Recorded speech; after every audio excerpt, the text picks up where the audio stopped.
Hey, good evening, ladies and gentlemen. Welcome here as we get ready for the Cruisin' for Cannon 176 at California Speedway. For BSR, I'm Seth Cole, alongside of Jessica Shelton. And Jess, we're here today at the original California that came with the Enter 2003 sim back in 2003. A lot of drivers are used to running the updated Auto Club tracks. What's some of the things that they're going to have to deal with here today with this original track? Well, with this track here, we're going to have to figure out what they're going to do in the draft, because you get alongside that draft, you get in that draft, it's just going to push you right up. They're going to be off the throttle, then do a long run. We're going to see probably a bit of pit strategy come into play based on an idea of between 22, 23 laps of fuel, probably. I'm not really sure. I wasn't on the track, but times two wear. We got a big field, and they're going to have to mind their P's and Q's this whole race to actually last the whole 88 laps to the end of this. Gonna be a long one here, and as you can tell by the title, the Cruisin' for Cannon 176. Tonight's race is a race of remembrance, a tribute race, and a guy that definitely orchestrated and putting this thing together is now going to have the microphone turned over to him. Please welcome Brian Wolf. Oh, thank you, Seth, and thank both of you guys, both seasoned veterans of the sim racing. Really appreciate you guys. Not only did you step up to the plate, but you really knocked it out of the park in helping us out on this. And we really appreciate you guys. As you said, I am Brian Wolf, and I'm been given the unfortunate task of telling Cannon's story and giving you all the viewers at home the reason why we're here. Now, Cannon's story is that back on August 9th of this year, 2020, a little town in Wilson, North Carolina, they suffered a tragedy. 5-year-old Cannon Hinnant and his family had just returned home from church and having brunch, typical Sunday afternoon, early evening.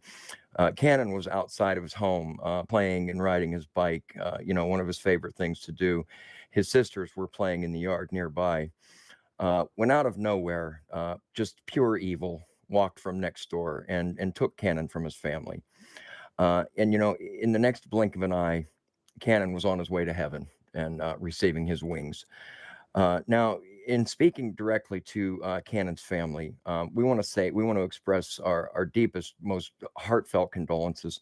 We are so sorry for this just unimaginable loss, and we want you to know that we stand beside you, we stand with you, and we stand behind you, and we stand for Cannon. We keep our understanding that in our faith, sometimes God picks his best flowers first. I heard Cannon referred to as a borrowed angel, and we believe that. We believe that God needed him back for a much bigger plan than any of us. And just as Cannon's mom Bonnie said, Cannon's going to change the world. And the joy and the laughter that he brought, it's shown by the smile and the pictures that you see of him. And that smile is just everlasting. So we want to thank Bonnie. Thank you so much for sharing Cannon with us and allowing us to honor him in this way. We think this is something that, Cannon really would have enjoyed. I think he would have thought this was pretty cool. Now, I want to go on to some of the folks, and I want to acknowledge and talk about some of the folks who inspired this idea. When I researched Cannon, I couldn't help but fall in love with the little guy, and I went to the Justice for Cannon Facebook page, and there's actually two, the Justice for Cannon and the Justice for Cannon Blake Hinnant. And in there, I saw all kinds of people doing things, having these countless bike rallies and things like this. And I saw real race car drivers, getting involved and putting the decals, say his name, Cannon Hinnant, on their race cars and honoring him this way. So I thought, we should do something. And in there, I met a couple of guys, Billy Cunningham and Jay Guerin, who spearheaded and run the the Cruisin' for Cannon race team program. And he invited myself and my teammate Robert Balcom, and I also want to thank him for being here, to join the team. And so we did, and we brought this idea. We brought this idea to the league, and they just picked up the ball and ran with it, and here we are tonight. So I want to thank also all the admins that run those pages over on Facebook, Sean Kell, Kyle Johnson, Jennifer Smith, Angelica Williams, and Stephen and Glenn Hinnant, Melissa Ann Hinnant, and I also want to acknowledge a special young lady over there. She's a moderator of one of the pages, or actually two of the pages. She brought our idea to Bonnie, Cannon's mom, and when she said that, she loved the idea, and that's what gave us the green light to go with this tribute race. And the long list of this is the 52,000 and some members of those pages. We want to thank you guys for all the love and support that you've poured out. Just uplifting and supporting posts and all that. So please, I would encourage our viewers to, search out those pages and show your support for Cannon and his family. And thank you once again, Bonnie, for sharing Cannon with us. We really appreciate that. We love you and God bless. And now I'm going to give the microphone over to our league owner, Kevin McGorick, better known as Mr. Magoo. He's our league owner and he's our clubhouse president. So thank you, Kevin. Thank you for that, Brian. All right, this has been a wonderful project. I want to start off by identifying a driver we have in our clubhouse by the name of Jimmy Baum, aka BSR Jimmy Dale as we know him. He's also the commander-in-chief at the VFW. 3702 is the post number out of Roanoke Rapids, North Carolina.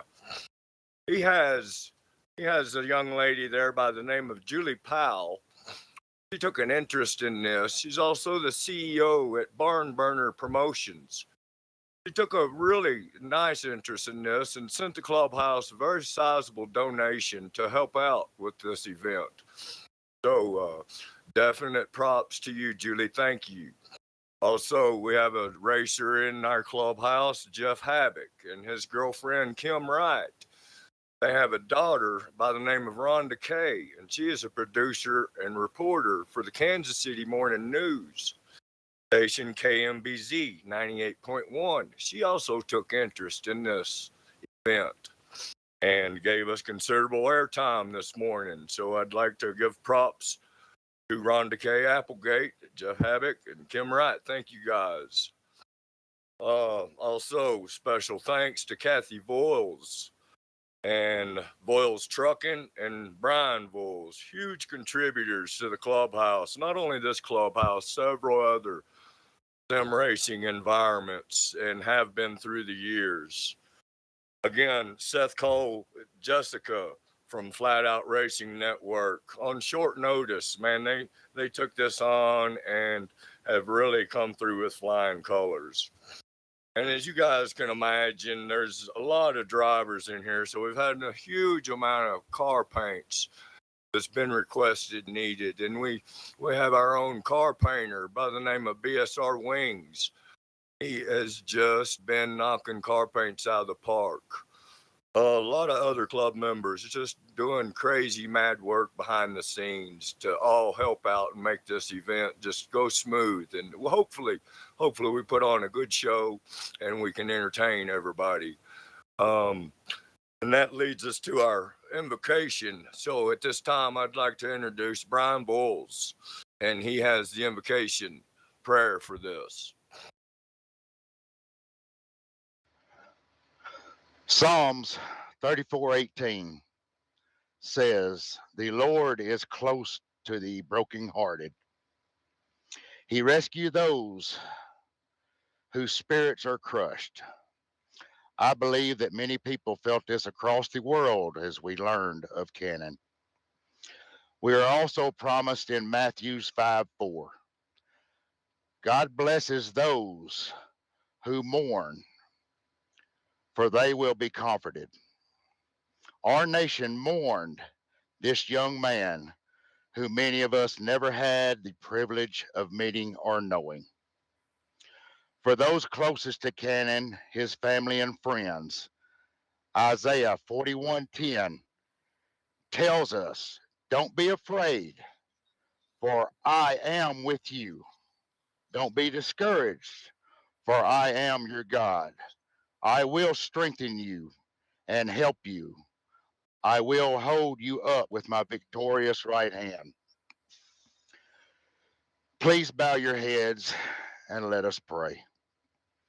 God, we know that Canada is in heaven with you, but we're grieving the loss of him here on earth.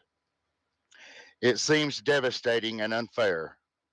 I pray that you would continue to wrap your arms around this family as we cry, mourn, and remember the life of Canon Hennett.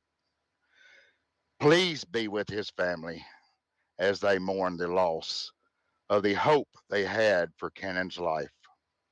Wipe their tears when their grief feels too heavy to bear. Help them to know that that you are in control, that there will be a day when all the heartache and brokenness of the world will be gone forever. In Jesus' name we pray. Amen. Amen. I have a Amen. bonus. I have a bonus from the clubhouse. I'm sorry, guys. Also, I'd like to thank the Hennett family for having and raising such a sweet child. The child knew no evil. Cannon only knew how to have fun and play as a child. Cannon's smile, that's a smile that brings life and joy to others, far and wide. For this reason, BSR is now making you an honorary member of Bomb Squad Racing. That makes you an ambassador of BSR. And that comes with certain duties. And your duties are as such.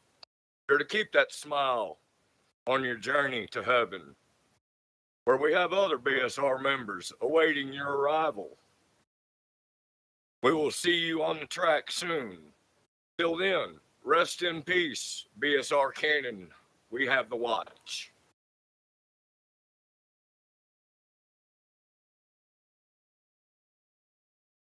That's Tremendous job, Kevin.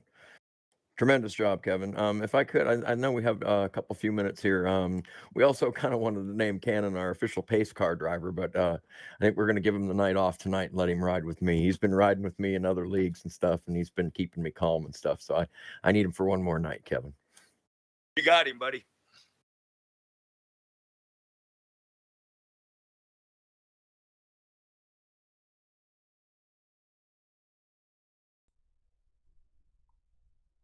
Seth, you got us? I do have you. We are now going to go down trackside, and we are going to have our national anthem before these drivers will get ready to climb into their cars for 88 laps of racing.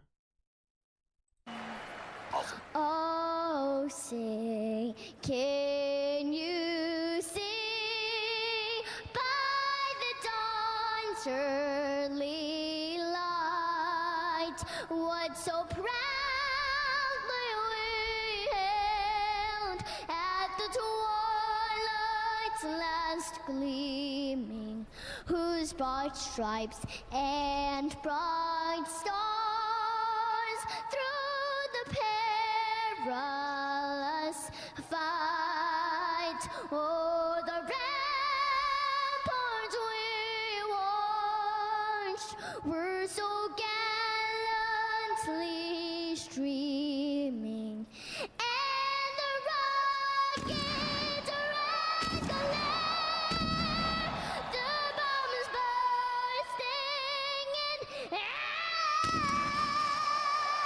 gave proof through the night that our flag was still there.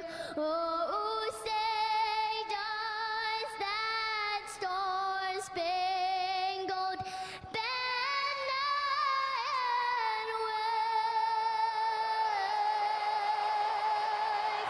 o'er the land of the free?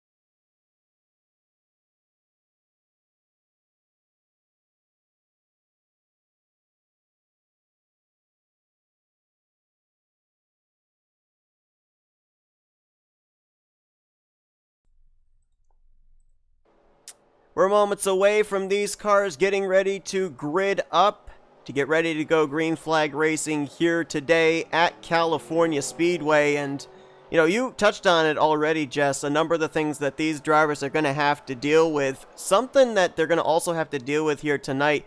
They're running the NXS 15 mod, but with CTS physics, and we know that that is a mod that is so draft reliant.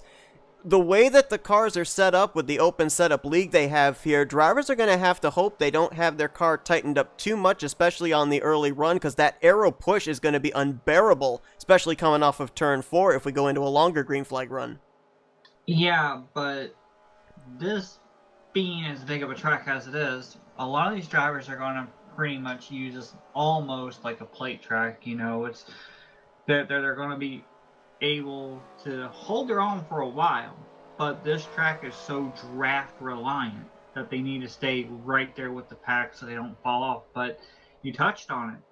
You know, the way that everything's going to happen, they got to make sure they're really careful, because you and I both know CTS physics. Stable, pushes up, but they're running open setup, so we know that there's going to be quite a few of these people who are going to make their vehicle a little bit loose to begin with, so they get more speed, because they know it's going to tighten up as the run goes on. But how loose are they going to make it? We know that this is a middle to high line track early on based on the cold tires. Who will be brave enough to venture down low? Who can make it stick?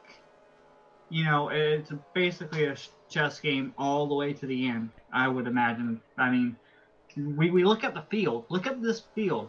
KJ, Silver Bullet, Robert Balcom, Rick Johnson, Brian and Greg Lavelle. We have Bernie Mobbs, in which, you know, we do that over in RTG with him. Manny D's over here. Billy Elliser. We got a lot of talented people in this field. And it's going to be one heck of a race, I honestly believe, with everything that's being laid up here. Open setup, intermediate track, they're like a plate track, draft reliant. You know, I don't know a better way to put this, Seth. I mean, I'd rather have an intermediate track over a plate track any day like this. And you touched on it. It's a cornucopia of who's who. I see at least 4 different leagues that have drivers in this field here tonight. And not just drivers that, you know, run there, but drivers that win there, that finish up in the top 5 there. So it's going to be a big bunch of who's who up inside of the top 5, up inside of the top 10, battling for this race lead. There are about, I'm looking here, there's what, 32, I think 33 drivers that are going to be taking the green flag here tonight. And I could name you off maybe about 50% of them that have the capability of winning this race here tonight.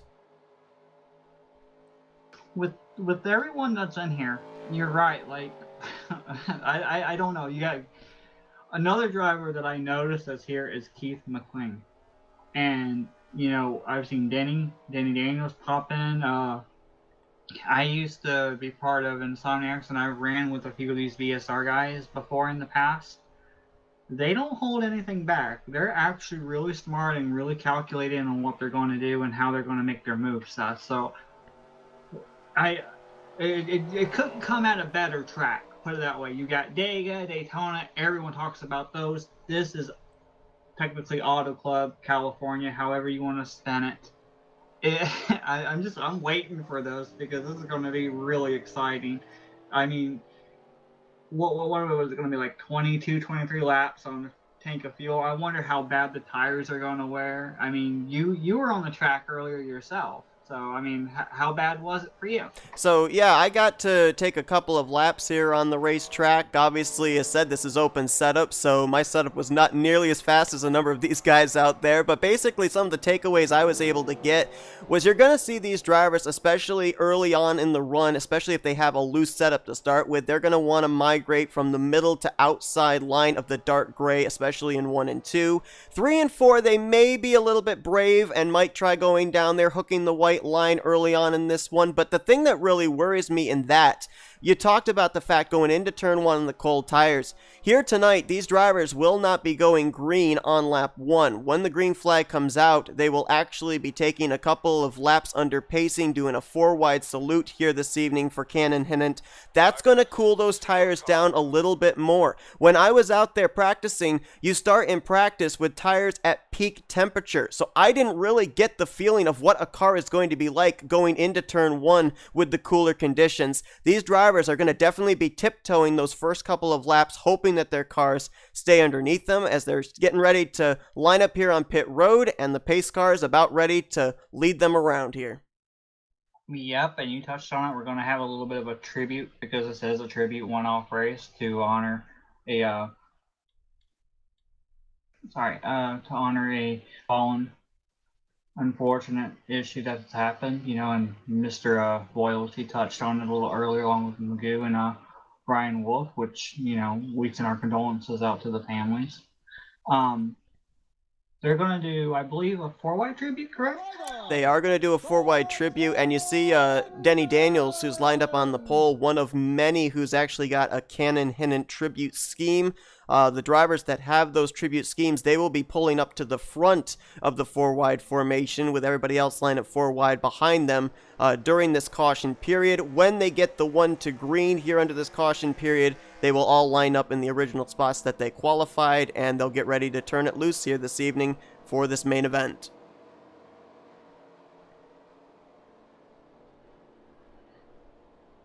I'm going through some of the schemes right now, Seth, and yeah, they've got a few cannons out there.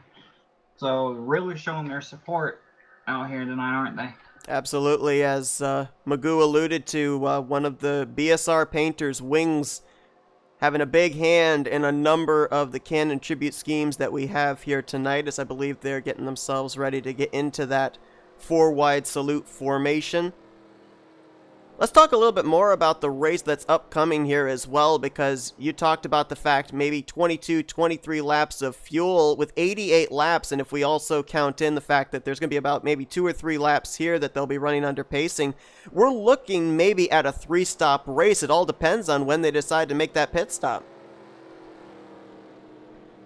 Yeah, but I'm trying to figure out in my mind, Seth, if they clutch, how far can they make it, and are they going to lose more time playing around doing that if that comes to an effect to try to get less fuel? You get the point at the very end of this. I mean, I don't know if anyone's going to stretch it because it's going to be really close. Yeah, like I said, in the practice laps that I ran out there, the longer you get into the run, the longer you have to be off the throttle to be able to get the car to turn on corner entry. So it's not like at a super speedway where you're going to be full throttle most of the time. The longer you get into a run, the slower the laps are going to be. And so, yeah, to your point, we could see these drivers be able to stretch it maybe a little bit further, especially if we get into a lot of these long green flag runs, as now you're seeing the Cannon tribute schemes making their way up here to the front, preparing for the 4-wide salute.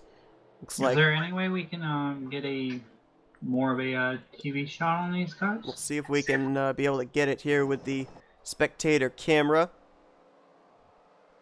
So we can see them all getting themselves formed up. That's Brian Wolf there. It's mentioned here tonight that Cannon's going to be riding with him. Robert Balcom there to the inside. We have the 088 to the top side there of Greg Lavelle.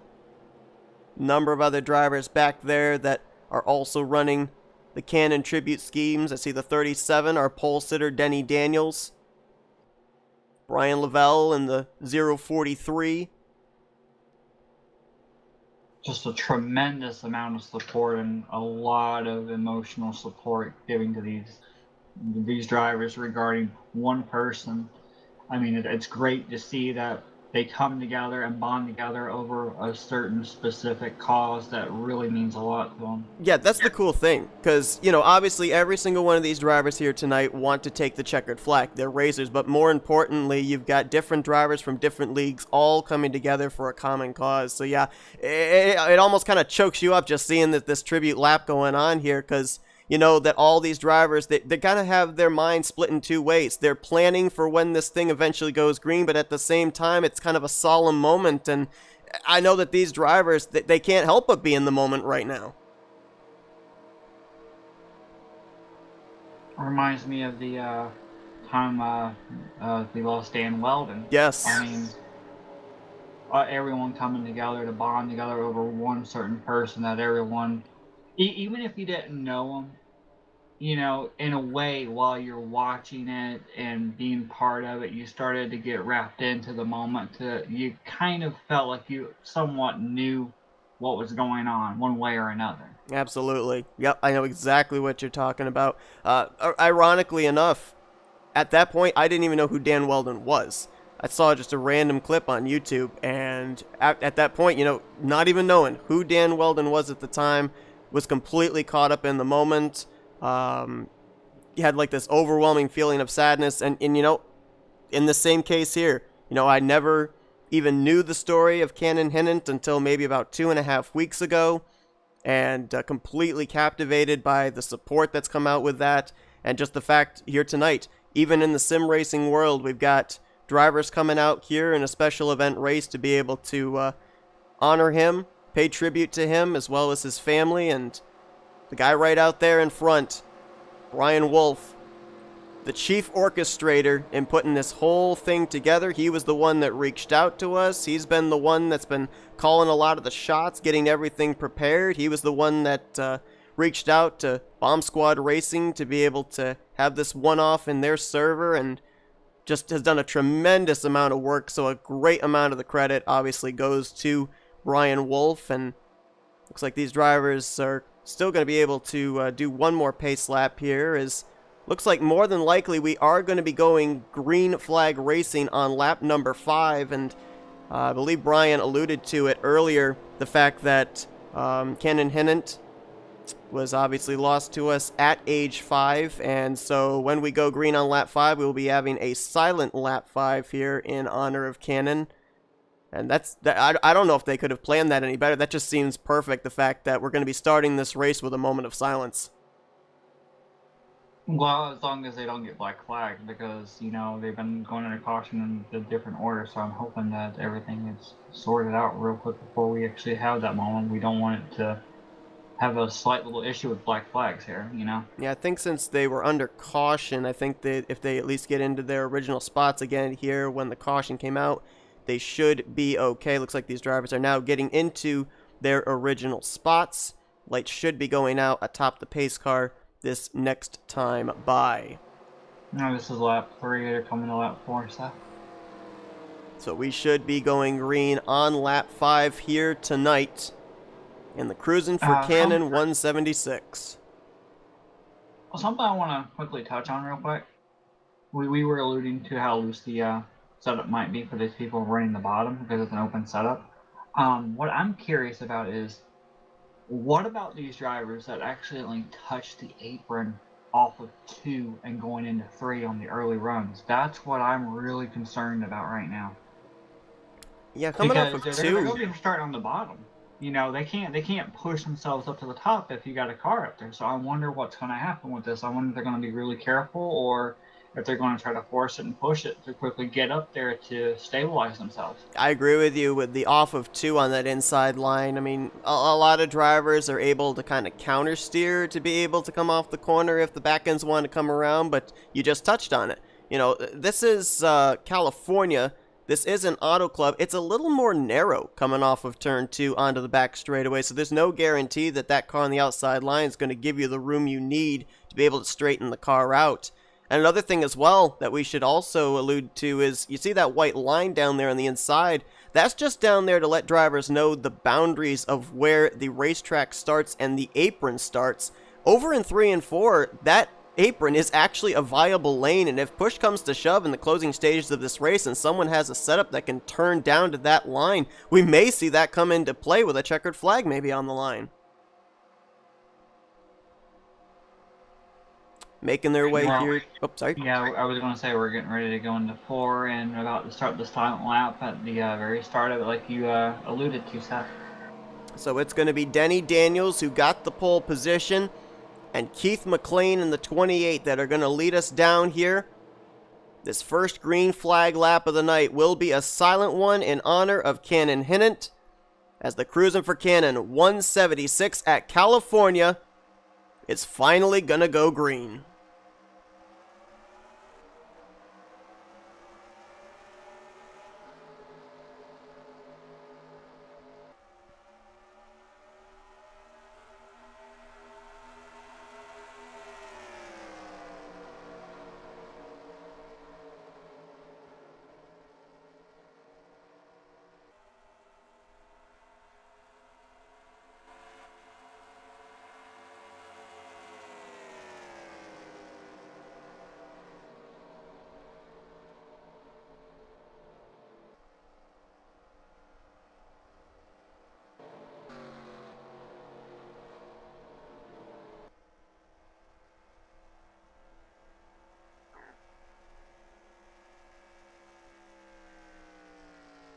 First official green flag lap of the evening and first caution of the evening as we had something happen, looked like over in the exit of turn 2. Yeah, there was a big group of drivers down there, and someone got really low, hit that apron like we were talking about, Seth, and boom, it just started like we were talking about before. Looks like it might have been the 31 of Wings. He's got the back end pushed in. I did see a black machine up into the wall over there in turn 2. Looked like backed into the wall, so it may have been started with the 31 machine. Now, Actually, Seth, there was someone in front of Wings that got really bent out of shape here, and that was the 43 of Brian Lavelle that was down on the apron that I saw first, like oh wow, get knocked out of line here. Yeah, all the way down there into the infield grass in 1 and 2. And it looks And like then he slides right up, and then the 98 nowhere to go. And it looks like maybe the 19 may have gotten a piece of this as well, or is that maybe the 49? I'm not sure if I'm seeing the number correctly there. I think that is the 19 of Furco that's going to get a piece of this also. I think he was the one that actually kind of checked up Wings and sent him up into the wall. Yeah, if you look at Brian Lavelle, he's going in the corner. They're kind of starting to check up slightly in front of him, and he's trying to, trying to find somewhere to go.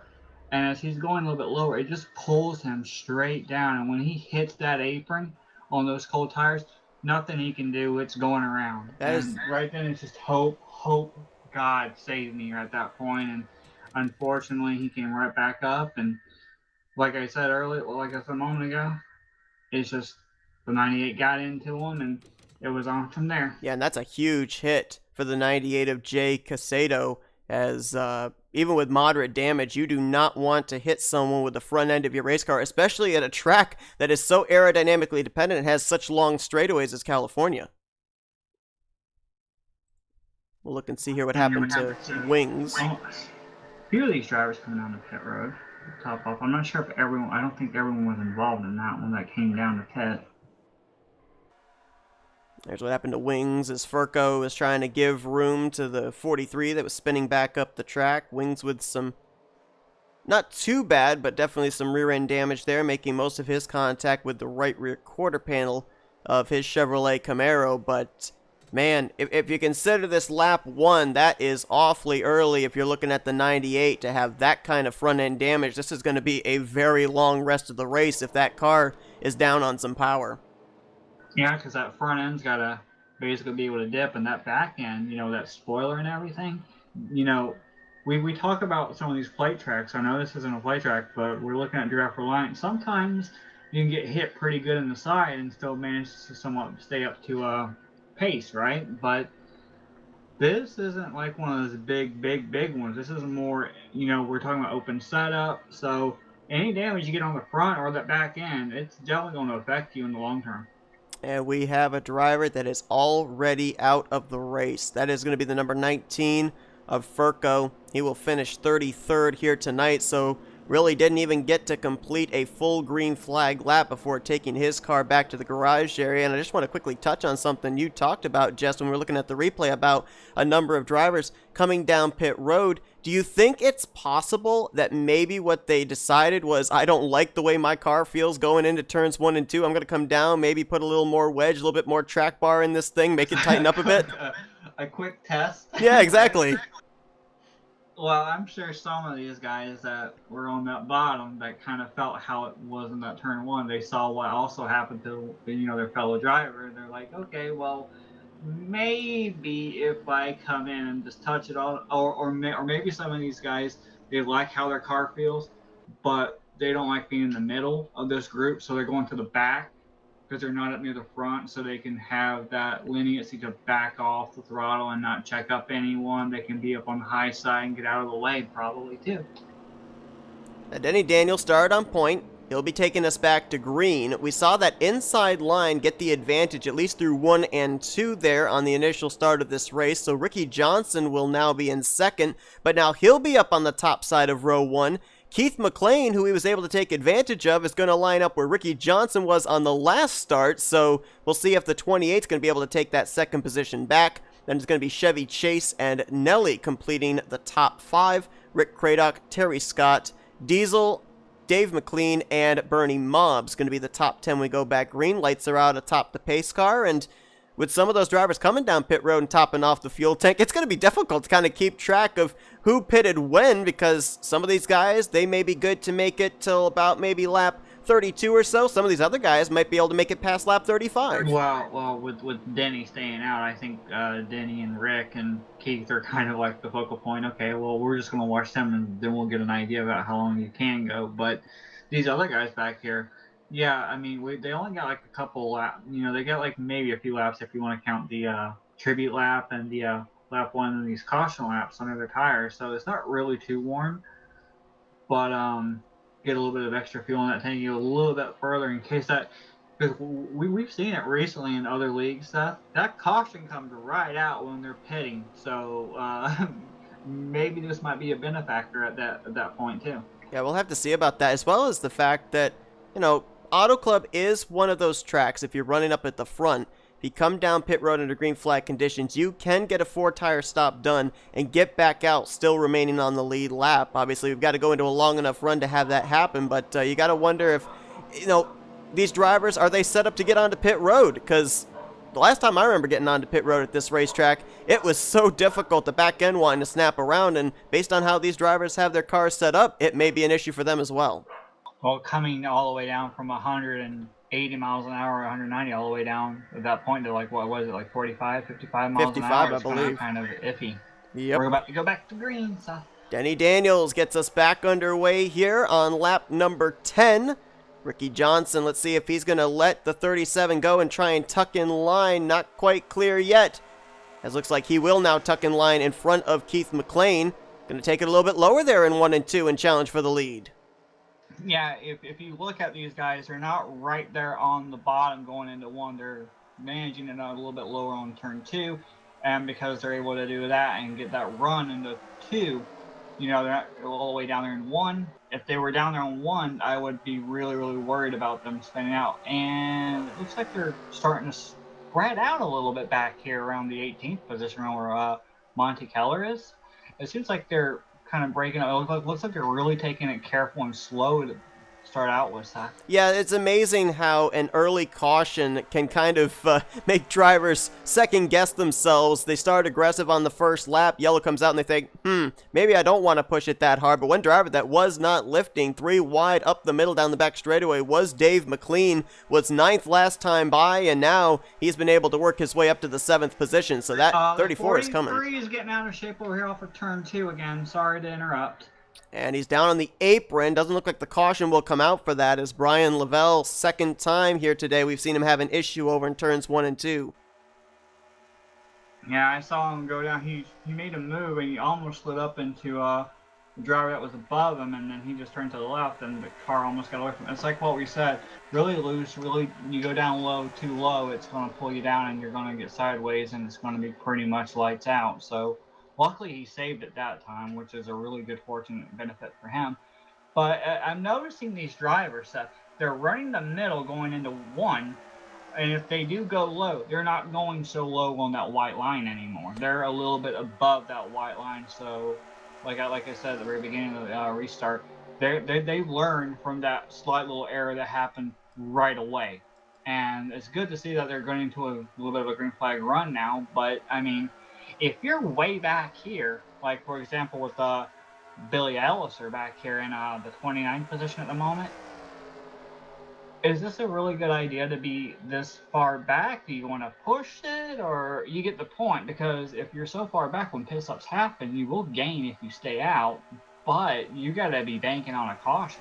Well, you mentioned the fact, you know, this is a 2-mile speedway. A lot of people classify it as a super speedway, and it's CTS physics. You've got to keep yourself up here at least with the lead draft to make sure that you've got a shot of being able to win this race, because the longer this run goes on, if you're not up in that lead group, they're going to gap you, and that's a lot of time lost that more than likely you're not going to be able to make up either through coming to pit road or through staying out on the racetrack when others come to pit road. And the only way you're going to get any benefit is if a caution comes out and gives you that chance again. Saw some good battling. Well, go ahead, Seth. I was just going to say we were watching some good battling back there around the 11th position and already starting to see some drivers dealing with the tightness off the corner. Manny D in the Alliance Truck Parts Ford was up into the wall moments ago. I was going to comment that they seem to be starting to push up a little bit more coming into 3 and 4. It looks like someone was really up high in the wall. That is Manny. Manny hit that wall a little bit off the 4. That's at least the second or third time that he has gotten up there into the wall, and we're going to continue to see that during the course of this race. The tire that the most pressure is put on in this type of a racing surface is that right front. If you abuse it, it is not going to turn when you're on corner exit. Got a little battle going on right here with Bernie Mobbs in the 90. This is around 12th position right now. He's going to slide on past the car that's dropping back a little bit. Greg Lavelle right behind Bernie, getting a little bit of a run.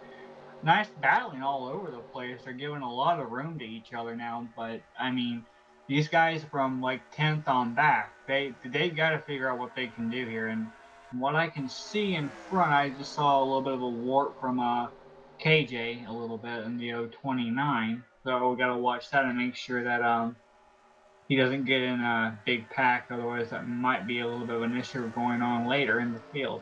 Yeah, Kilojoules, I do believe, was the fastest in practice, and started quite a ways back in the field, which was quite surprising. So we'll see how long it's going to take for him to cut his way through. As you alluded to, right now, just outside of the top 10 in the 11th position, trying to get around the 310 of Brad Otto. And this is interesting, trying to make a pass on the outside line. But that's what Auto Club is. A lot of drivers want to fight right up to that wall, and a lot of drivers, a lot of people watching these drivers go up right against the wall. They're going into turn 1, but that's on purpose. It looks like they're trying to brush the wall, but they're trying to get the highest arc possible to be able to drive it as deep as possible into turn 1. Yeah, I'm watching the battle right here around 22nd, 23rd, 21st. You got Jeff Havoc in the 101. You got Brian Wolf back here in the 29. Ed Finley and BSR Wings is back up here in the top, right outside the top 20, and they're all battling. They're swapping spots. One's going high, one's doing crossovers. They're trying to make their moves and everything else. And I'm just wondering, would you actually be trying to do that now, or would you just try to stay in line, Seth, and try to see if you can catch that field in front of you? Because they're getting racy. Yeah, it would all depend on where I would feel most comfortable with my race car. I mean, you're seeing right there that Ed Finley's not able to hold the bottom. Brian Wolf is through 1 and 2. Different drivers with different setups. Some set up for the short run, some set up for the long run. I think we're starting to see these drivers that are starting to lose positions hand over fist lap after lap. These are the guys that were set up for the short run. Guys like maybe Brian Wolf and Kilojoules, they are set up for the long run. We mentioned the fact that this is a moderate damage race, and 2 drivers that I am really surprised that they are still up here and somewhat competitive. That 98 of Jake Casado, he is still in the 18th position trying to hold off Monty Keller in the 028, and then right behind them, you already talked about Wings. That rear end damage has not seemed to really affect him. Both those drivers still running, still up to speed, and inside of the top 20. Yeah, but unfortunately, the 043 of Brian Lavelle is back here. He's going into 1. That damage that he sustained in that wreck has really got him completely off pace. I mean, he's struggling back here. I want to talk about the drivers that are set up for the long run. 2 drivers marching their way to the front. That's Silver Bullet in the 4, and the 18 of Robert Balcom. They were outside of the top 15 about 4 laps ago. They are now knocking on the door of the top 10. And they have now just caught Brian Lovell stuff, and they're putting him a lap down. So, I mean, we do have a car off the pace that may end up causing these drivers to scatter here and there and kind of bunch them back up. So some of these drivers are probably hoping that Brian Lavelle might actually help them out and be able to use them as a pick to like bunch up a little bit. But the leaders didn't have any problems. They went right by him. And something we're seeing the leaders do now, and I was fully expecting this, is they're now able to go down and hook the bottom going into turns 1 and 2. Big reason for that. Those tires are starting to wear down. They're having to back up the entry to the corner. Carrying less speed, they're able to go down there to that white line. They've been able to do that since the drop of the green flag in 3 and 4, but now we're finally starting to see an inside line come into play over in turns 1 and 2. And if you look back around 15th all the way up to the 11th position where Greg Lovell is, they got just like a little pack going with them now. And then there's a little bit of ways to KJ, and then you have the 6-6 of Terry Scott from 8th and 9th all the way up to the 4th position of Rick Cordell. But I mean, the thing I'm looking at right now is you see these drivers, you're talking about the leaders able to hook that bottom. If you look around, some of these drivers are actually trying to do something on that high side. I've noticed, like, I've seen the 028 do it, I see the 096 trying to do it a little bit. They're trying to make something work on that high side, and I'm wondering if that's for a long-term setup, a little bit of a run that way. I'm looking back here, and I'm looking at the BSR Eli machine, and he's hooking it to the bottom. So I mean, you got people running the bottom still. You got people running the middle to high line. I mean, I don't know what would be better off for the long term. I thought the middle to high line would be the best thing for a long run, wouldn't you? Yeah, it is definitely the faster way around the racetrack for sure. I'm not necessarily certain if it is the better line for the long run, though, because if you're running that upper line right there in that dark gray, you're carrying more speed. If you're carrying more speed, that's wearing down your right front even more. I just don't know how much pressure is being put on that right front if you turn it down deep into the corner since you're going a little bit slower.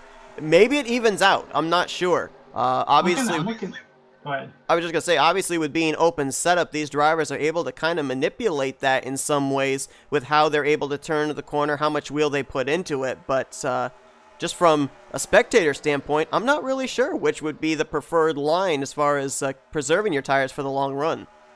I'm watching this 98. He's getting a little bit out of shape back here. He's going in the corners and he's driving it down, but then he's just pushing up. And you see right there the driver of the 29, Brian Wolf, he had to back off of that machine real quickly, lost a little bit of time. We got a driver coming to pit road too, Seth. That's Brad Otto in the 310, and I would say this is a little too early to be thinking about coming down and making a scheduled green flag pit stop. No. If you remember, Denny and them, they didn't come down pit road. Remember? Oh, that's Look true. At the lap counter. Oh, they're right on the mark. Clutch and save a little bit under those pace laps and under the tribute lap. They only got one good lap of running before the caution came out, and I think it was frozen field. So I mean, they were able to save a little bit extra. You said that they put about 25 into the tank, correct? Yeah. So right on the window, those maybe. guys should be coming in soon. Somewhere maybe in the next 2 to 3 laps, probably. As the driver that's moved up the furthest so far has been Kilojoules in that 029. He's now up to 7th, trying to put pressure on Nelly for 6th place. And then just up ahead, he's got Chevy Chase and Rick Craddock. That's 4th through 8th that you could throw a blanket over right now in that back straightaway. And BSR Wings, we were talking about him a little earlier with that damage he had. He's managing to run himself up here in 16th still. Danny Daniels has led really every... good. I was going to say, Danny Daniels has led every lap so far, 23 laps led. With the CTS physics, is this kind of like a super speedway in terms of that the car that is out in front cutting the draft for everybody else is still as a disadvantage, even though these guys are kind of backing off their pace a little bit here the longer the run goes? Well, for the leaders or for Yeah, for the leaders. I think the leaders are just out for another Sunday drive at Dega. they're just sitting there in a line, able to run, and you're talking about the draft, they're able to back off a little bit more, and they get these runs, and they can just half throttle, they can just coast, or they can clutch going into the corners, stay with a little bit extra, and they can still stay with the pack. I mean, they're enjoying themselves up here. I mean, if you look at the ticker set, they got a 6.5 second lead back to the 4th place driver in the number 22 of Rick Craddock. So, I mean... I think the 37's pitting here, Jess. What I was going to say is I think they're just sitting there relaxing and enjoying themselves. But now you're saying that Danny's pitting, so we're about to see a lot of pit stops. And remember, we're going about 185 plus miles an hour, roughly, and they have to get it all the way down at that low speed of, what was it, Seth? 55 as Dave McLean is in. The 66 of Terry Scott is in this lap as well. We may have had an issue there off of turn 4. The 101 of Jeff Habak was really slow there off that final corner. Caution is not out. Bernie Mob's so on it pit didn't road. cause any issues. Manny D's on pit road. Here comes Keith McLean from the lead. He's going to pit. Ricky Johnson will stay out to lead a lap. Woo! Keith is going to get onto pit road, but man, he nearly spun it out a couple times. Yellow is out. Oh my goodness, you're right. You just saw right there the flagman on the pit road entry throwing the caution It's flag. for the 95. You see the It was skid right marks off off of of 4. Yeah. Off of 4, Seth. Diesel in the 95 bringing out this yellow. I think a couple of drivers actually did lose a lap while on pit lane. Manny D in the 710 and Brad Otto in the 310. So have to see between those two who would be in line for the lucky dog. Probably one or the other would take the wave around as well. All these other drivers are going to come into pit, and now I'm wondering if the you know Denny and them, they're going to stay out. Yeah. In that track position back. This plays out into their hands for sure. Well, actually, as Ricky Johnson crosses the line, Denny Daniels is actually crossing behind him a lap down. So actually, it may be the 37 that may be the lucky dog, which means that even if he does stay out, he would have to restart behind all the lead lap machines. Do we know about wave around rules here? We don't. I would assume there are wave arounds for these drivers. So I think we will see the 710, the 90, the 34, 66, 310. I think they'll all be taking the wave around here because there's no doubt in my mind that Ricky Johnson, Kilojoules, Chevy Chase, all these guys, they're going to be on pit road. I wonder how much fuel they've got right now because that was like right at the lap that they were probably planning to come into pit road. I'm just thankful that that wreck wasn't worse than what it was, and I mean, it's just lucky for these drivers that that caution came out when it did. I mean, yes, it's bad for the leaders like Rick and Denny and all of them that happened at that point. Well, maybe Denny will be the fortunate bystander with this, you know, with the lucky dog and everything. But if you look at all the other drivers, they were losing the pack so much. This is a chance for them to come in, change stuff on their car, and the 90.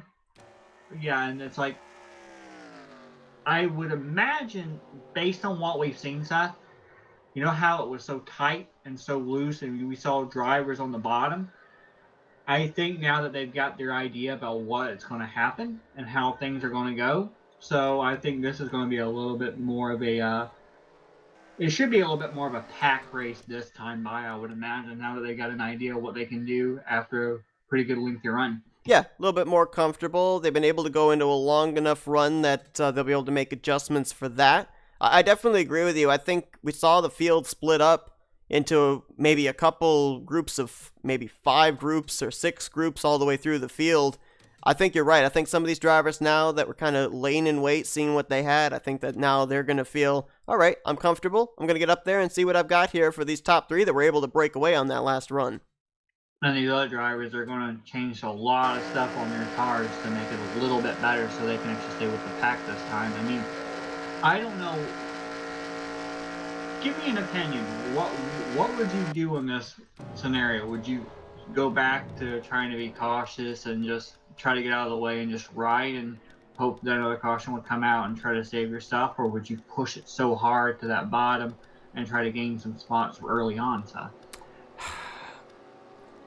I think Based on what you've seen. Based on what I've seen, I think that I would probably try and be aggressive early on, but I think that I wouldn't be that aggressive for long. I think that maybe I would try and see what my car is capable of doing as far as pushing it for maybe 2 or 3 laps, and then settle into a long green flag run, because, you know, we had our first caution come out on the first lap that we went green, but that time we were able to go about 18, 19 laps on a green flag run.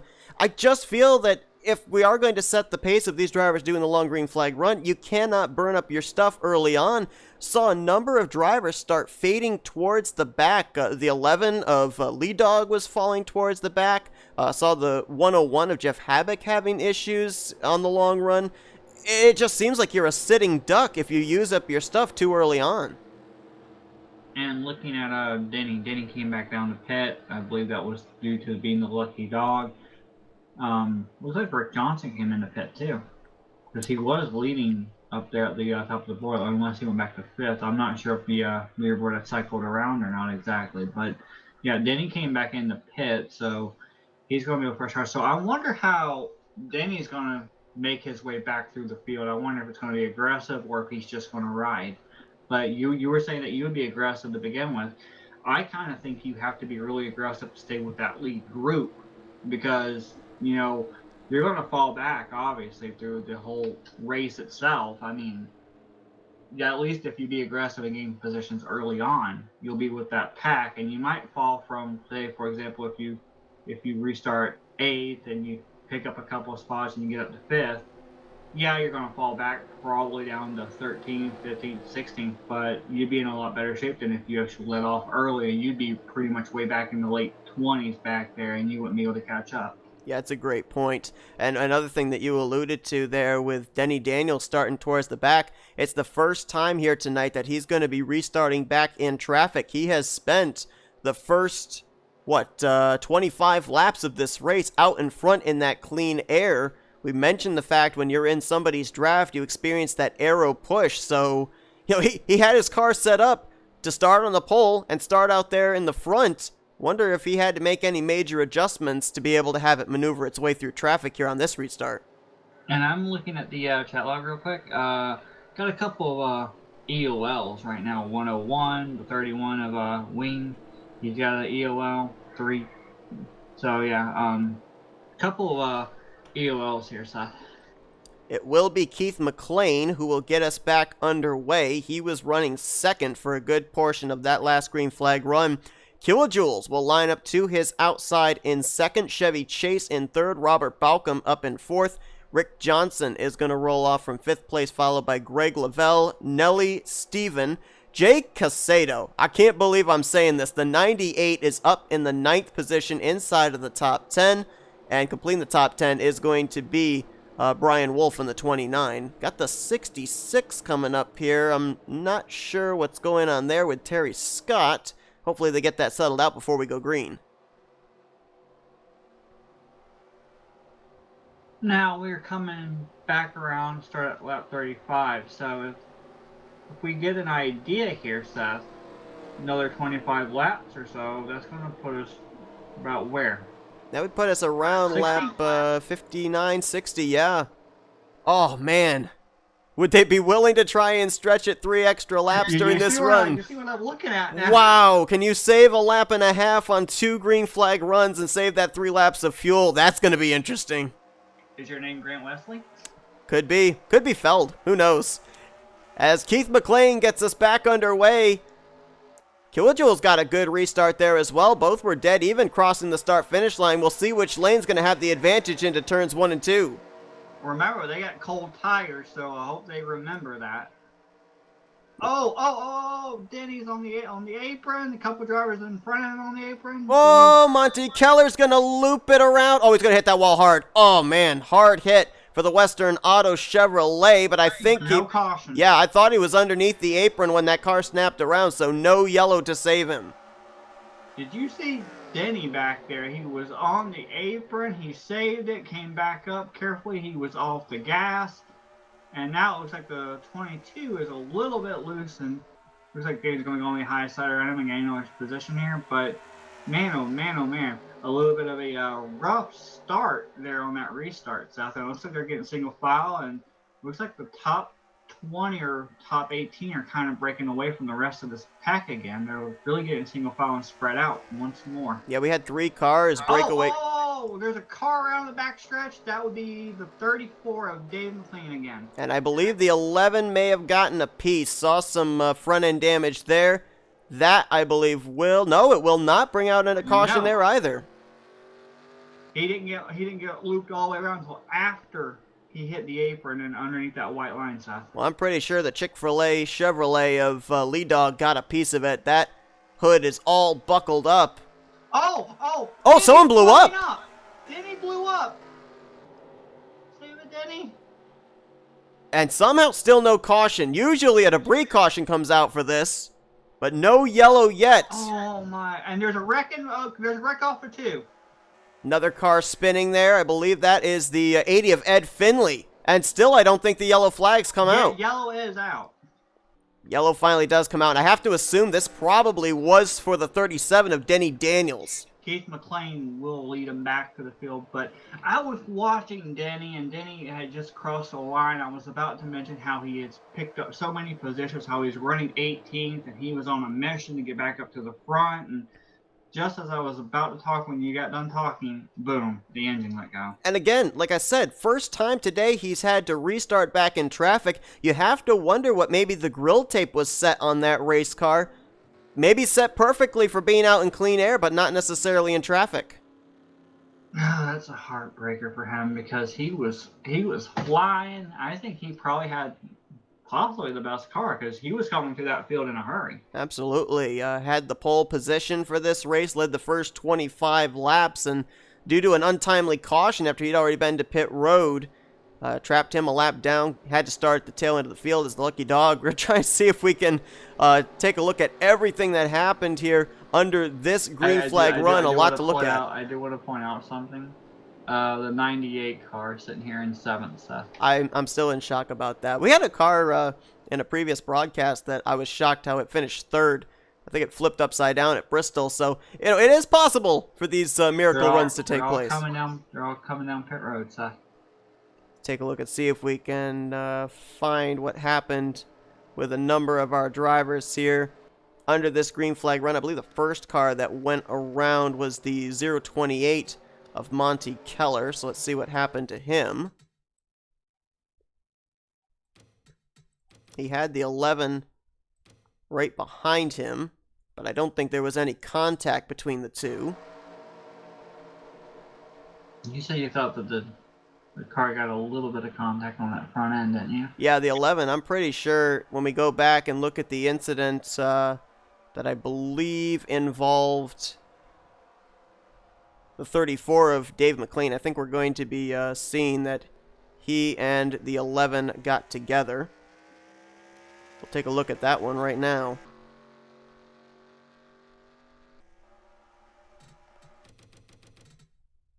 Well, that was definitely an eventful green flag run there. A lot of stuff happening, but one thing that we're noticing here, this actually started with the 11 car off of turn 2 as Lead Dog gets loose and gets up into the 34. But, one thing that we're definitely noticing here is if you're going to spin off of turn 2, do it up above that white line. Otherwise, there's not going to be a caution that will help save you. Well, I would be sketchy about doing it above that white line because I'm not sure if traffic's going to come on and slam me. That's a good point. Very good point. Just saw as well involved in this one was the 80 of Finley. And Finley was actually another driver that went around the following lap. So I don't know if necessarily the front end damage he sustained there played into how his car felt off the corner the next time. We're going to drop it here back out of turn 4. And you'll see the third car in line in this shot is going to be that 37 of Denny Daniels, who just pulls up behind Wings, and there you see the engine lets go. No warning, no nothing. Yeah, all that speed, all that passing of the drivers, and that draft sucking up into them, and it just lets go. And I'm wondering, like you said, the grill tape. A lot of us like to run about 50-55% grill tape, depending on what the temperature is on the track. And I'm wondering if he kind of left it between 55 and 60, Seth. Could very well have. Sometimes it's difficult to gauge when you're out there in front. Maybe you have to rely on other people that are back there in traffic to kind of let you know, what is the optimum amount of grill tape to have on the nose to make sure that you hit right between maybe 190 and 200 without blowing up. But unfortunate there for Denny Daniels as he's going to be finishing in the 32nd position. Another driver that has also gone to the garage area. We saw that front end damage sustained on the 11 of Lee Dog. He has now retired out of the race. So 3 drivers out of the race here as we're almost halfway through this event. Yeah, I want to do a little point here. We're talking about Denny possibly having a grill tape issue. For all we know, it could be one of those phantom issues of, okay, we're just gonna say your engine blows up. Because we've seen that happen to a lot of us. You know, we're running good, everything's going good. It doesn't even give us any indication at all, no water temp or anything, and boom, we're done. Yep. Almost like an NR 2003 Russian roulette. You're right. Some driver, unfortunately, gets pegged for a random blow up, and that could very well be the case as well. As Rick Craddock in the 22 is now going to be our race leader when we go back green. Looks like a couple of drivers were hoping to maybe take the wave around. The 310 of Brad Otto looked like he wanted to take the wave around, but won't be able to as he's stuck behind the race leader. Second place is going to be that 98 of Jake Casado. Keith McLean, who was the leader when that caution came out, will line up in third, followed by Chevy Chase. And Jeff Habek, who I think slapped the wall off turn 4 a few laps ago, is now up in the top 5. And I want to point out something, Seth. Early on, that 68 of Brian Boyles was in the back. Yes. He's currently running right there in the 16th, no damage, no extensive issues whatsoever. He's just playing his cards carefully and calmly and soothingly. And I tell you, one of the people that this caution really benefited and helped out was that 95 who we saw spin off of 4. I mean, it couldn't come at a better time for him. Absolutely. You know, another driver that's also creeping his way up there into the top 10. I saw him, believe, fifth on that outside line, the 33 of Jimmy Dale. I mean, we may not have heard the last of him. There's a couple of guys back here might have just been trying to preserve their stuff, playing sleeper, that we haven't mentioned in the first half of this race that we could very well be mentioning here in the second half, down the home stretch to the checkered flag. Well, we saw what they did on that last restart, Seth, how they got really sketchy and iffy on the first couple of laps. Let's see if they're going to do it again. It's going to be Rick Craddock leading us down. The lap machine of Brad Otto will be to his outside, and Otto did not get going as Craddock is going to pull away. Looks like the 98 might be able to clear the lap machine. Oh, we got a spinner! The 101 has gone around on the front stretch. He's coming back up. Caution's out. Yellow flag is going to come out here for the third time tonight. As Jeff Habek, it was hard to tell. I was more focused on seeing if the 98 would clear the lap car. I don't know if there was contact there or if Jeff Habek maybe just spun the tires.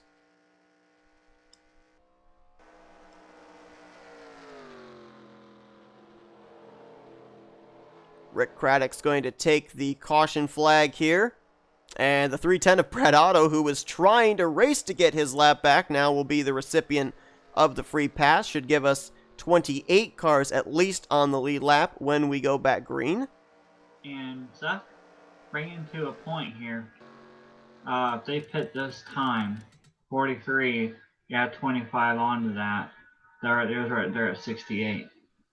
They can make it if they, you get the point, they're right there, they have one more stop. So wouldn't have to go into fuel saving mode and all. There you see, yeah, there was definitely contact. I think that was Greg Lavelle getting into the back of Jeff Habek. Habek going down and making some pretty good contact with the right rear quarter panel to that inside wall. And that was from restarting in the 5th position. You know, I love Auto Club. I love it to death. But honestly, I'm very comfortable being up here in the booth and on that track. Absolutely. I mean, I went out there, ran a couple of laps, and was thinking, there's no way I'd be comfortable out there on the track. And, you know, it's interesting, too, because you look at our past 2 runs, if we're not counting this one, we went into that 20-25 lap long green flag run, and then we had 4 or 5 drivers spinning off of different corners there on the second run. It's, I would think, got to be so difficult for these drivers to kind of swap over from long run to short run based on the fact, you know, they had the feeling of what their car was like on those 20-lap older tires. They're expecting the same sensation when they go into turn 1 on the fresher tires, and it's just not there. That point you just made about the long run and the short run, do you think these drivers are more thinking, okay, well, we keep having these restarts and we're not getting a really long green flag run. We've only had one pretty much long green flag run, and we're already about closing on halfway here, the next lap or two. You think that there's a possibility that these drivers are saying, okay, well, why don't we just switch our setup around to a short run now? Because, we gain track position, we get up near the front as quickly as we can, and the caution's going to come out and save us. Do you think that's what they're thinking about doing now? Ooh, that's a possibility, but the thing is, I mean, a lot of drivers, when in these open setup leagues, when they put a car together, they have it set up usually for one or the other, and they spend all the time working on that particular setup. I don't know if any of these guys that are on a long run setup have a short run setup in their back pocket or vice versa. It'd be a lot of changes they'd have to make to their race cars, and I don't know if any of these guys tested both the short and long run speed of their race cars. Well, a couple things I've learned throughout open setups, because I've ran over it fast a few times and been part of that group over there, and I've noticed that if you take specific tires, mess with your wedge, track bar just a little bit, you can change a lot with your car. You can change it from a really long-term car to a short-run car, but the only problem with that short-run car is if you want to make it like that, it's going to push up so bad and it's going to get so tight after a quick run that there's just no way you can compensate that. So if they're going to hope for a short run car, they're going to have to hope for a caution right away. Going to make things interesting here down this home stretch. Folks, if you're just joining us, you've tuned in to the Cruisin' for Cannon 175 at California. For BSR, I'm Seth Cole alongside of Jessica Shelton. We are more than halfway through this race. 33 drivers took the green flag to start this one. 30 drivers still running, with Brad Otto getting the free pass, 28 on the lead lap. We've ended up having 5 different drivers out in front here today. The latest, Rick Craddock in the 22. We should be getting the 1 to green signal this time by. The question we're asking ourselves, though, is this race going to go green to the end, or are we going to see a couple more cautions sprinkled in? As just you alluded to, this is going to pretty much be a one-stop race from here on out for these drivers. Yeah, and there's going to be a lot of different pit strategy. I'm wondering, in my mind, like at the very end of that last stop, are they going to take just 2 tires in fuel? Because, I mean, you take 4 tires, yeah, you lose a little bit of time, but you take 2 tires, gain a little bit of position and gap the field, and, we saw we saw Denny and Rick, and there was another driver, and I'm sorry I can't think of who it was. I think it was Keith McLean. They were up front, and they were gone. So would it be more capable of 2 tires, go like pack and go, or would you rather just have 4 tires as a precaution?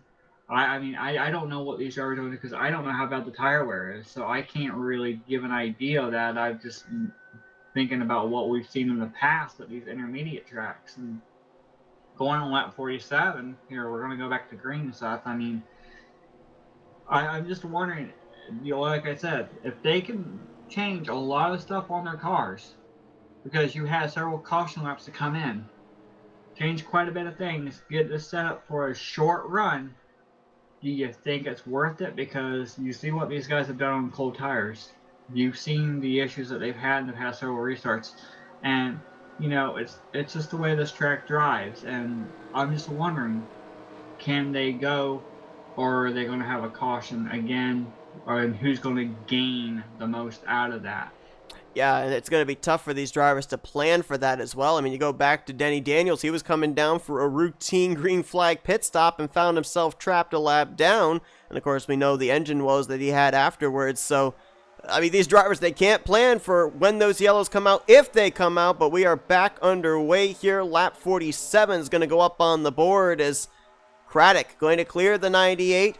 That 98, folks, of Jay Casado, he T-boned a driver back on the very first green flag lap of this race, and somehow, someway, with moderate damage, that car is still up to speed and is taking the top position down the back straightaway.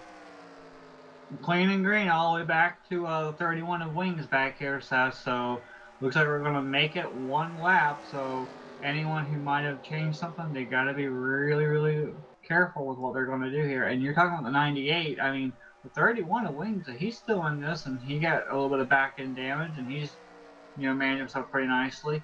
The 43 of Brian Lavelle, I think he's still out there. I think he's a few laps down at this moment, though, but he is still running out there. Battle for the lead is on again. Rick Craddock on the inside, getting pinched down there by Casado. And Ricky Johnson in third place trying to figure out. Contact back here off of 2. The 31, 68, 68 got the apron a little. I think he got the apron. Oh, he's still spinning. Yeah, Brian Voiles. I'm not sure if he got the apron stuff. I was on. Oh, we got a car upside down, Jess. Wings is upside down on his roof against the inside wall. Yeah, I was on board with Wings, but I was looking at the 68, and 68, it looked like he either did he hit the apron, or did he like caught himself and started sliding all the way up.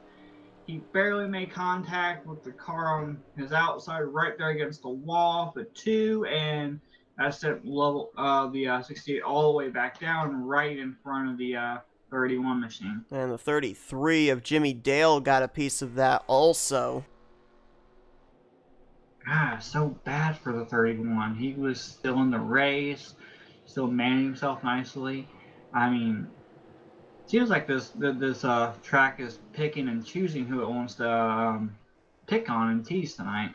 And California has claimed 2 more victims. Brian Voiles and Wings have both brought their cars back to the garage area, so a 3-car incident, and 2 of those drivers will not reach the conclusion. Before we look at the replay stuff, you want to tell me who the leader is again? It's that 98. Man, I'm still in shock about that. I mean, I thought when I saw him T-bone a race car off of turn 2, I thought in my mind he was done. I know just how aerodynamically dependent, how dependent on straightaway speed California or Auto Club is, and I didn't think he had a ghost of a shot. I'm in complete shock right now. I mean, great props to him for continuing on, but I thought that car was done for. Yeah, and some of these drivers are coming into pit and see what they can do with this next little round that they're going to have here. I mean, I'm really curious to know what happened with Brian Voiles. I mean, yeah, you hit the nail right on the head. I think you mentioned this earlier on, too, with the cold tires about getting down on that apron out of turn 2. That's exactly what happened to the 68 car. I wasn't sure if he caught the apron or if it was right above the apron when I was looking at Wings from Wings' perspective. Yeah, that car jumped up into the air, so that says to me that he went from the transition of the apron to the racetrack. Maybe, possibly, the paint grip down there on that white line may have played a little bit of a part in it as well, but there's no doubt about it. It shot up the track. You see him like he wheeled it for a moment, trying to catch it, and it just so much momentum there, and he was trying to use that momentum to straighten his car out off of that corner to keep using that momentum that he was already getting up to speed with, and it was too much speed, and it just pushed him all the way up. Now, Wings definitely got a shot there when Voiles came back down in front of him, but his car actually tipped over due to what we call a grip flip.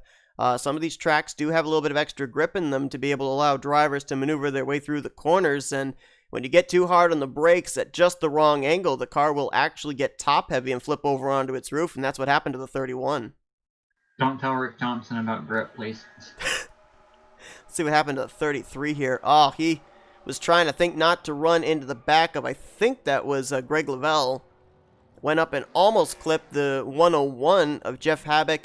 Got the outside wall there with the right front of his machine, but not too bad. And something else I just saw right there as well. This grass down here in the inside of the back straightaway doesn't look like there's much grip. Jimmy Dale, you heard him there, having to shift down to a lower gear, spinning those tires to get out of that grass. Yeah, earlier on when Denny got down there, I mean, he didn't get in the grass, but when he got in that apron, the first thing I heard from Denny was no throttle whatsoever. I wasn't sure if he was clutching or if he just got off the throttle and set it right or what, but he got down there and he just let off, and he was able to get back on track earlier on when he was still in the race. So, I mean, The best thing I think you could do down there is pretty much just get off the gas. Otherwise, you're probably going to have a bad time. Well, as Jay Casado leads this race, these drivers are still outside of the window of being able to make it on fuel, but we're setting up for what's going to be somewhere in the vicinity of about a 35-lap shootout to the checkers. We're going to step aside for a quick commercial break. We'll be back here for the finish of this race as you are watching the Cruisin' for Cannon 176 at California.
Getting ready to go back green flag racing, if my calculations are correct, with 36 laps to go here in the Cruisin' for Cannon 176. A tribute race here tonight for Cannon Hinnant. A lot of drivers here tonight with Cannon Hinnant tribute schemes, and it's going to be Jay Casado and Rick Craddock getting us back underway. I'm Seth Cole alongside Jessica Shelton here for BSR. We've still got one more pit stop for these drivers to make, and let's see if finally we can get into another long green flag run. They did it before, maybe they can do it again.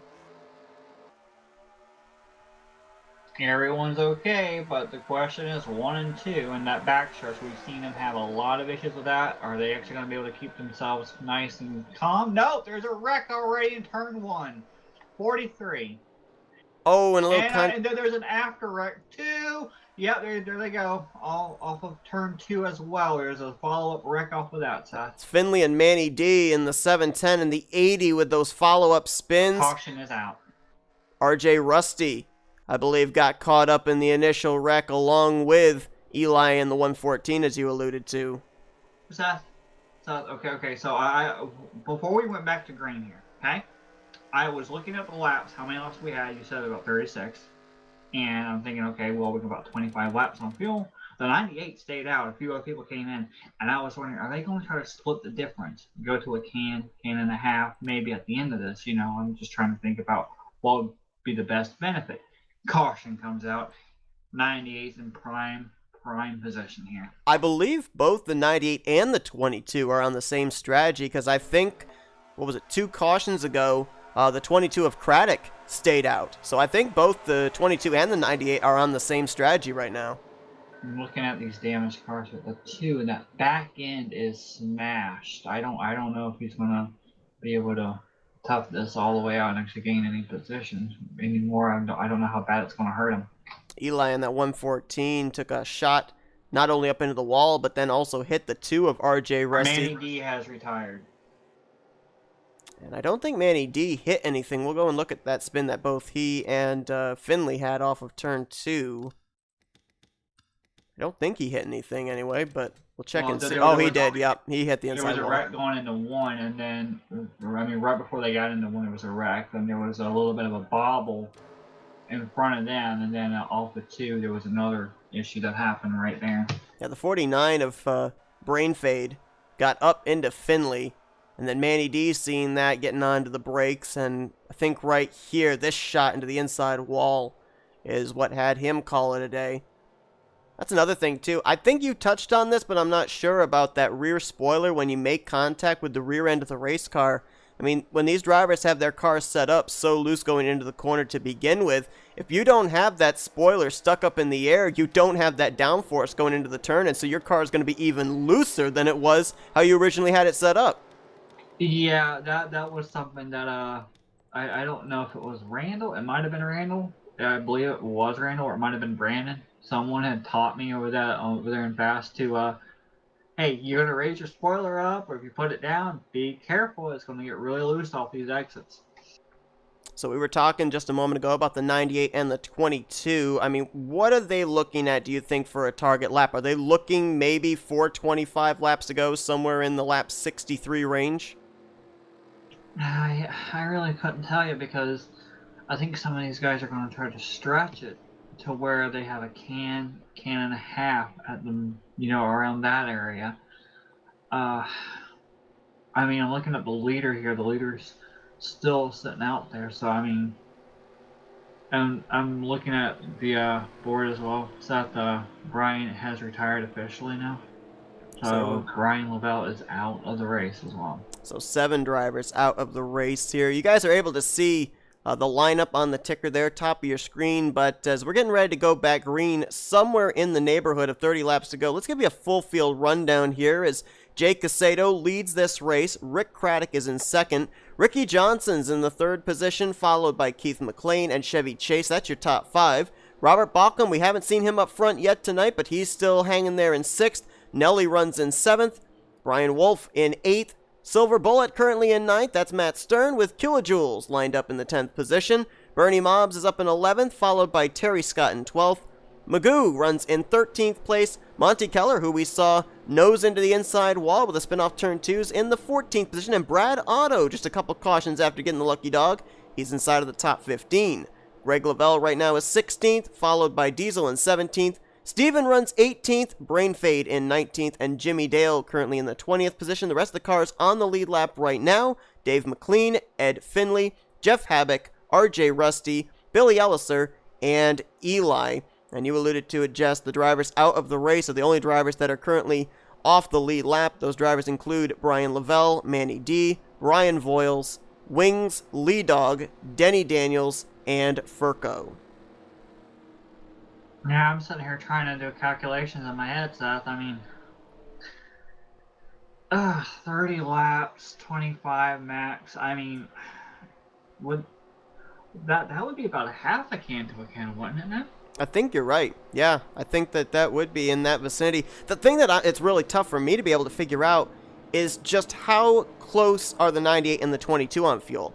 I think that, Ricky Johnson, Keith McLean, Chevy Chase, those guys back there, I think they could do that strategy you're talking about of a half a can. I don't think the 98 and the 22 can stretch it that far because they've stayed out about 2 more cautions than everyone else behind them. So Finley and a few other drivers are coming in. Maybe topping off the fuel tank here. 33 Jimmy Dale's in as well. The 101 of Jeff Habak in also. A lot of these guys running at the tail end of the field anyway, so why not? You're not giving up much. Come down, get that little bit of extra fuel. Could be the difference maker here at the end of this race. This race has pretty much had it all, hasn't it? Like, open set up, oh, okay, we're going to get loose off the start.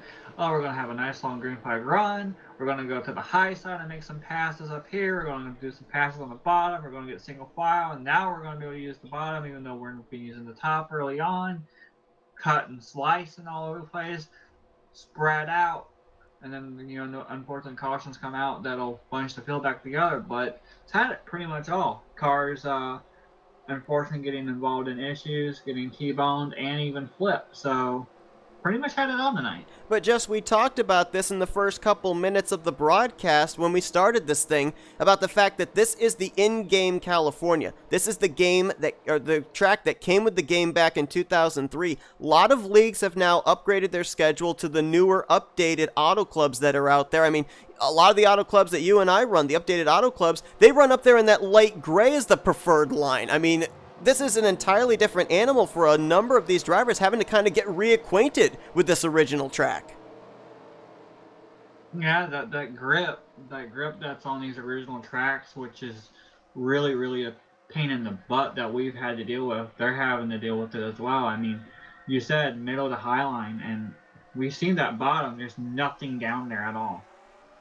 As Casado gets us back underway, it will be 31 laps to go as he hits the start-finish line. Craddock tried to tuck down there in front of the 93 of Ricky Johnson, but Johnson is there to his left rear quarter panel. Oh, 22 going to try and squeeze in front. He will clear for the second spot as Ricky Johnson trying to get a run there off of 2.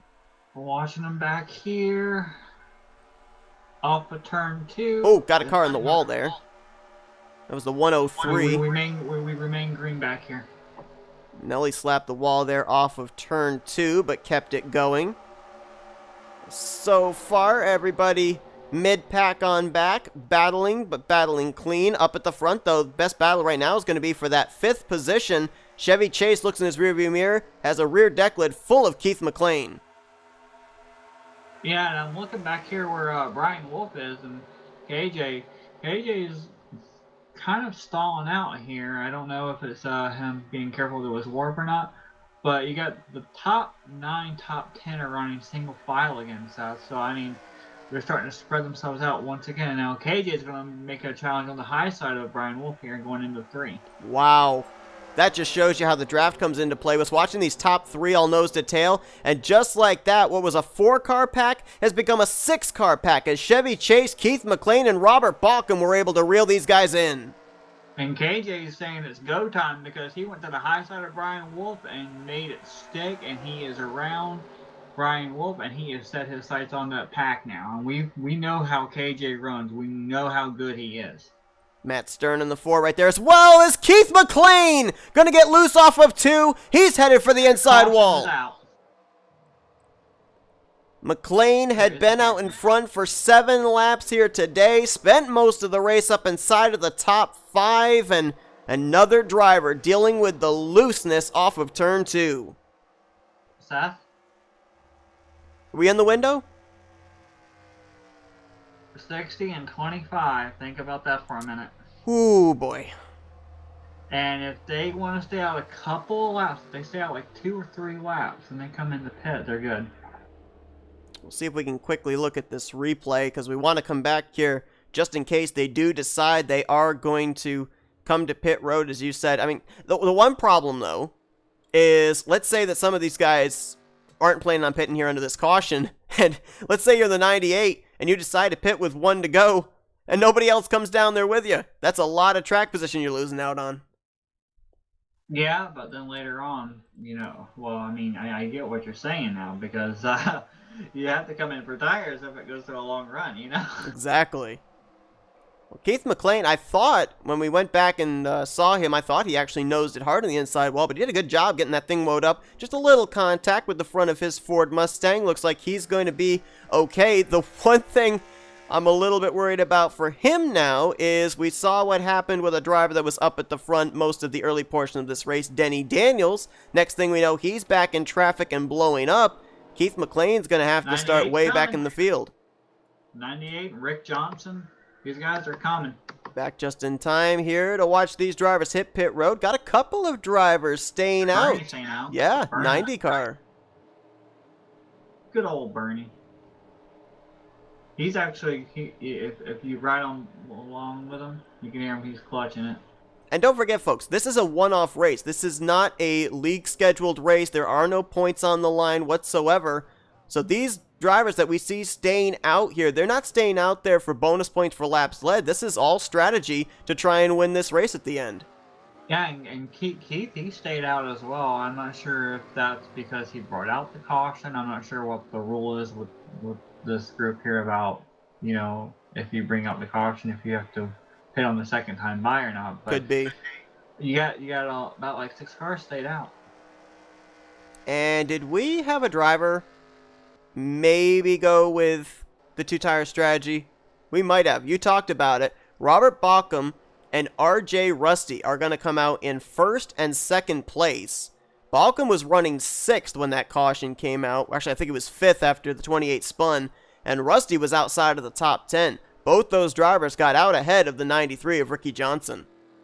And I want to point out that the 95 is retired. I'm not sure if that was something that I didn't catch earlier on that you might have said, or if that was a recent retirement. That was just recent. That was within the last 2 laps.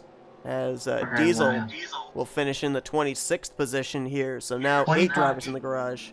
Yeah, 25 cars only lap. Still plenty of racing to go, too. Absolutely. I mean, nobody that's on the lead lap is out of this race yet. As here comes Bernie Mobbs. Now. Ooh, that 1 extra lap of fuel, maybe? Who knows? Well, for Ed, you mean? Not for Bernie Mobbs. Yeah, that would be basically a Bernie. That would be a Bernie move. See Robert Bauckham down here. You can't even hear the engine. He's clutching down there on the apron, trying to save fuel. Ed Finley's not saving fuel. He's kind of. It sounds like he's half throttling his machine. I think, oh yeah, the 80 actually stayed out, as did the 114. I thought those were drivers maybe waiting for the wave around, but no, that's your new race leader, Ed Finley, in that 80 machine, and he's had some troubles here tonight with turn 2. Had a solo spin off the second corner that didn't bring out a yellow, and then was involved in that checkup wreck that took place when RJ Rusty went around in turn 2. He and Manny D, talking about Ed Finley, spun it down towards the apron of turn 2 at that point as well. I just want to touch on something that we haven't even mentioned this whole race. I think we mentioned his name a couple of times. Just a couple.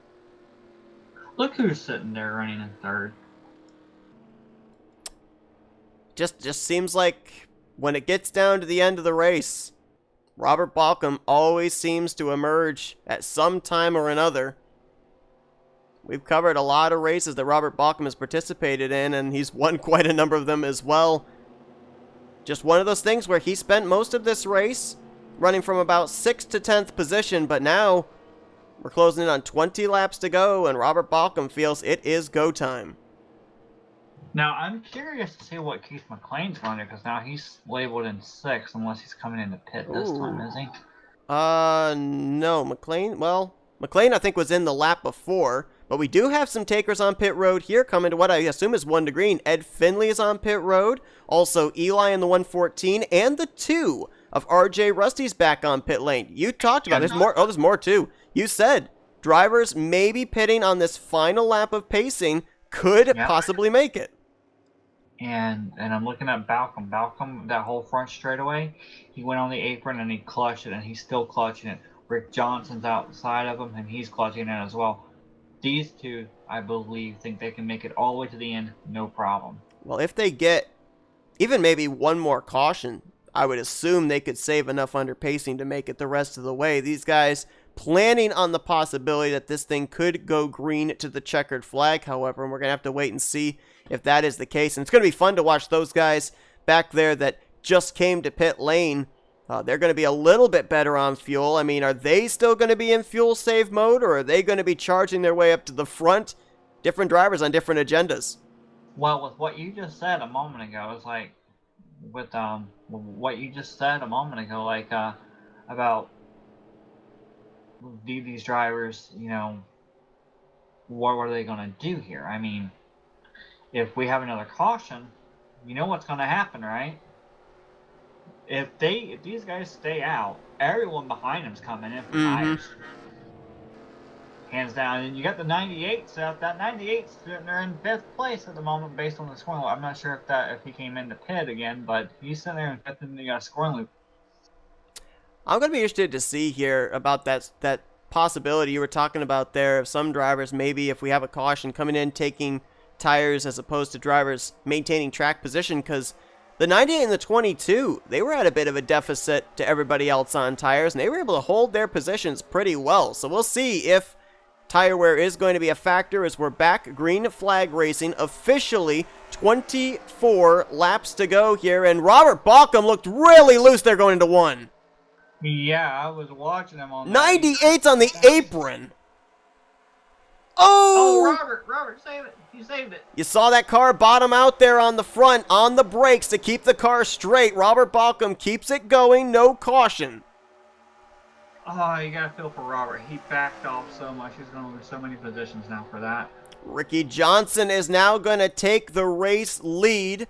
Ricky Johnson has led 4 laps so far, about to lead his 5th, as now Rick Craddock lines up in second. It's the Rick versus Rick show for the top 2.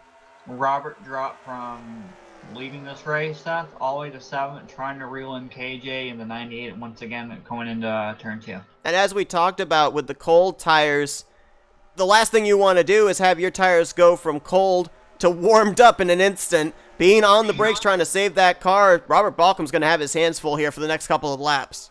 Yeah, Matt Stern's kind of pushing a little bit of a attempt here to get that position away from him in the closing stages of this race. I mean, when do you say it's go time, or are those drivers at the front going now? What do you think? I think the pace, if we go green to the end, I think the pace is going to back down enough that I wouldn't be surprised if everybody, front to back, is good to make it on fuel now. It will all be about throttle control and just how much fuel you use here in the early stages as to how much you're going to have left or have to save when you get down to the end of it. But I think everybody at this point, with us going back green, what was it, 23, 24 laps to go, that was within the fuel window. I think these guys might be able to all make it. Side by side up there, I'm looking at from BSR Stevens' vantage point. Oh, I think that's Balcom. gracious. I believe that was Balcom, wasn't it? Yes, it was. Almost getting in. Well, actually, I think he did get into the left rear quarter panel of the 98 of Casado. That was close there on the front stretch. We don't see Balcom make many mistakes. We don't see Balcom make many mistakes, and that little issue he had at the very beginning of this run, I mean, that set him back big time. It's going to be interesting to see if he's actually going to push it a lot harder than what he has been, and if he's able to get back up there, Seth, it's going to make me wonder how much he was just toying with his competition this whole race. And how much tire is he going to have underneath him if he's able to make his way back up there to the front? How about Brian Wolf? Right now in the 29, running in the 9th position. We heard pre-race he's got Cannon riding with him in the car tonight, his good luck charm, and right now en route for a top 10, maybe more depending on what happens here in the closing stages of this race, as Brad Otto up and into the wall, and that wall will hug you and lose you momentum down this back straightaway. Robert Balcom trying to put, oh wow, Robert had Yikes. to back off for that 98 there and went into 3. Definitely cut him a break there. Huge checkup on that inside line through 3 and 4. Back here, I want to let you know, Keith McLean, he is currently running 20th. He has not made a lot of ground up, unfortunately, at this point. It looks like he does have a bit of damage on that wreck. Well, even so, you know, it also could be the fact he's back there, way back in traffic. Alluded to the fact that a lot of these guys that were up front that have run into trouble here, they haven't had their cars set up for being back in traffic, and so it's really been a track position type of race, no doubt. If you're up at the front, you're going to stay up at the front on the long green flag run. Very difficult to cut your way through traffic. Only a few drivers have been able to do it here tonight, and look who's come to the party now. Kilojoules in that 029. He was one driver we saw cutting his way through the field early on. He's now got the top 3 right within his sights. Yeah, it looks like Robert's trying to figure out a way around this 98. The top 5 is just starting to pull away from this group, but it seems like they're gaining a lot more on them in the corner, so I wonder if they're backing it down a little bit more already. Yeah, much unlike, I should say, a super speedway, the more cars you have in a pack isn't necessarily going to help you be able to reel in a pack that's got fewer cars up ahead of you. And I'm going to have to watch this group of 4 again, because I think I saw someone clutching going into the corner. I couldn't tell if maybe it was the 93, maybe the 22. We'll see if they do it again. I'm watching this battle back here around 5th. Seth, looks like Falcon's really going to make the move now under the 98. side by side off of turn 2. I think Robert Balcom realizes he's got a car capable of getting up there and mixing it up with that top 4, but right now, having to battle with the 98 of Casado, he's losing that top 4. Rick is clutching. He just clutched going into turn 3, so yes, you were correct. Well, remember that Denny Daniels was leading the top 3 early on, and he had to come to pit road, 2-3 laps before Ricky Johnson and Keith McLean made any move to pit lane. So yeah, Ricky Johnson's maybe the one guy cutting the air for these guys behind him that could be questionable on making it on fuel. I think everybody else behind him, though, with the aid of his draft, they might be able to make it to the checkers. Rick off in the 1. Rick off in the 1. 98. And you have to wonder... What could have been. Yeah, well, I'm wondering about if maybe Robert Balcom was getting a little bit tired of that 98 pinching him down there, and there may have been some contact between those two. They were racing hard. They really were. So what was ever since Balcom got back there? I mean, he came back up to the front around. I think he what was it? He fell all the way back down to 7th, I believe, and then he got back up around 5th, 6th, 5th place where that 98 was, and for about 4 or 5 laps they were battling side by side, pretty much getting runs on each other. Balcom got a huge run earlier on and almost ran him over. Cut him several breaks there, almost got into him on the front straightaway, and then as you alluded to over there in turn 4, when the 98 checked up in the center of the quarter, Balcom cut him a break there as well. Let's see if we can find out what exactly happened here. They were side by side going into turn 1. Now the question is, did the 18 push up? Did the 98 come down? Or was it one of those cases where both cars wanted the same piece of real estate? 98 has retired for an update real quick. Well, it wasn't even Robert Balcom. 98 had to lift a little bit there going into turn 1. Matt Stern, the 4-car Silver Bullet, actually pushed up going into the corner and got up in the left rear quarter panel of Casado. So that is what brings out this latest caution. And we saw the 98 get that huge hit earlier on. I mean, it was just so amazing to see him hold his ground, hold his line up there in that top 5, lead quite a little bit of the race as well earlier on, and to end it like that, you hate to see that happen. Especially when it's a car that's run up there inside of the top 5, who back on the first couple laps of this race had T-boned another race car, and I had almost written him off. Man. Well, what that 98 has done this whole race, very impressive. Yeah, it's just unbelievable. I mean, you got to give him props for that. Absolutely, but unfortunately there for Casado, it's going to come to an end just nearing the closing stages of this race. He is going to finish in the 25th position here tonight, and I think maybe this caution, if there's one driver that was very happy to see this yellow, it would be our race leader, Ricky Johnson, because he was clutching, trying to save fuel. Now he's got an opportunity under caution to be able to save a little bit more. He's the only driver I was kind of thinking might have been questionable about making it on fuel. Now I think he'll be able to make it if he can save enough. Well, look how many laps we're going to have. We're probably going to have about 10 laps when we go back to green, most likely. Between 10 or 11 laps before we go back to the green, right? And look at all these drivers that are out there right now. And then look at the several drivers that actually came into pit. Keith McLean came into pit as well. I mean, these guys got fresh tires, but I'm wondering how much traffic is going to hinder them trying to make their progress moving forward at this point, because these other drivers, they're on old tires now. And here's the thing too. It's in-game yellows. They run about 3 to 4 laps of pacing here, so theoretically, when we get to the completion of lap 84 onto 85, any caution that comes out from that point on until we take the white flag would end the race under yellow. And you talk about Keith McLean coming down pit road. Yes, he's going to have those fresh tires, but can he work his way from 18th position up to the race lead before we get to that proverbial point of no return around lap 85? Well, I honestly think that he might be able to get close to a top 10. And that's just my opinion based on all this traffic that's in front of him. You know, you got these people in front of him that have, like we were saying, we got Rick Craddock, Rick Johnson, Bernie Mobbs, Terry Scott, Greg Lavelle, Brian Wolf, Matt Stern. KJ, Chevy Chase, these guys are all up front right now, and they've been around the top 10 most of this whole race, if not the top 5 the whole run, pretty much. So, looking at how this is going to be, that green flag drops. That top 5, top 6 or so, they're not saving nothing. They're going. Not at all. It's no longer save time.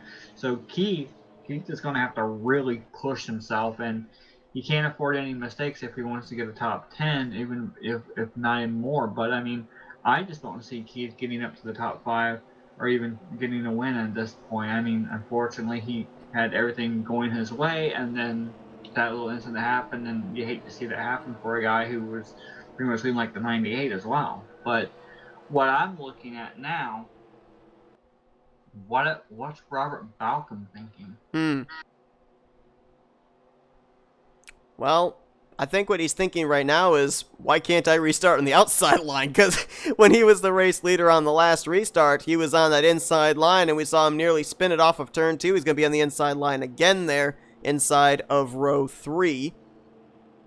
24 cars still running, all 24 on the lead lap.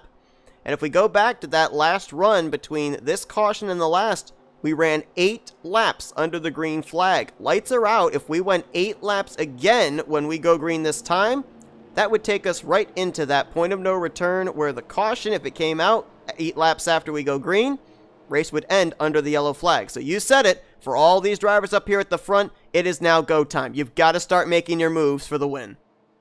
But you got to be really careful because, we've seen every single restart pretty much. There's always that 1 or 2 drivers that get a little bit too low, a little bit too squirrely. We saw Robert that last restart. He had to back off massively, and he lost so much time to that. He was able to save it, but, I mean, look where he is now. He had to fight his way back up to that point as well. I mean, Seth, this is going to be really, really aggressive racing, I believe. I mean, we've seen it clean. Yes, we've had cautions, but we've seen really good, aggressive, really aggressive, but we've seen good racing so far, and it's only going to get a lot better from here, I would believe. We've seen aggressive racing, but we've seen them give each other enough room that if a mistake takes place, there's room for recovery. There's going to be no room given here. We're going to see drivers on that outside line pinching that inside line down. We're going to see drivers on that inside line trying to force the driver on the outside up to the wall to be able to get a better exit. Push is going to come to shove here at this point, as Ricky Johnson's going to lead them down here with Rick Craddock to his outside, Chevy Chase, Kilojoules, Robert Balcom, and Silver Bullet, your first 3 rows. Green flags back in the air, 11 laps to go at California. And they're already trying to make moves, already in turn 1. See if they can make it through turn 1 here, as not many of our front runners came to pit road. Top 10 all look okay. 101's fallen back. I don't know whether he's backed off or he's got a little bit of damage, but so far so good. Battle for 7th. That's Nelly looking to the inside of Brian Wolf. Further up, though, the battle is for the 3rd position. Chevy Chase, rear deck lid full of Kilojoules. Robert Balcom trying to reel in that duo as well. Yeah, they're starting to get a single file back here, Seth. They're really scrambling for position. Like, they're all over the place trying to, okay, well, I'm going to get a run on you, now I'm going to take it to the inside. They're not waiting to, okay, well, we're going to help push you to the front now in the draft. No, Robert Balcom up there, he's trying to get positioned as well right now. He's really starting to push it. Matt Stern got the wall there off of turn 2, and yeah, Robert Balcom gained a lot of ground there through 1 and 2 because Kilojoules went way up to that 3rd lane. Didn't find much to be able to help him through that corner. Top 5, though, have all gotten themselves now nose to tail. 5-car pack closing in.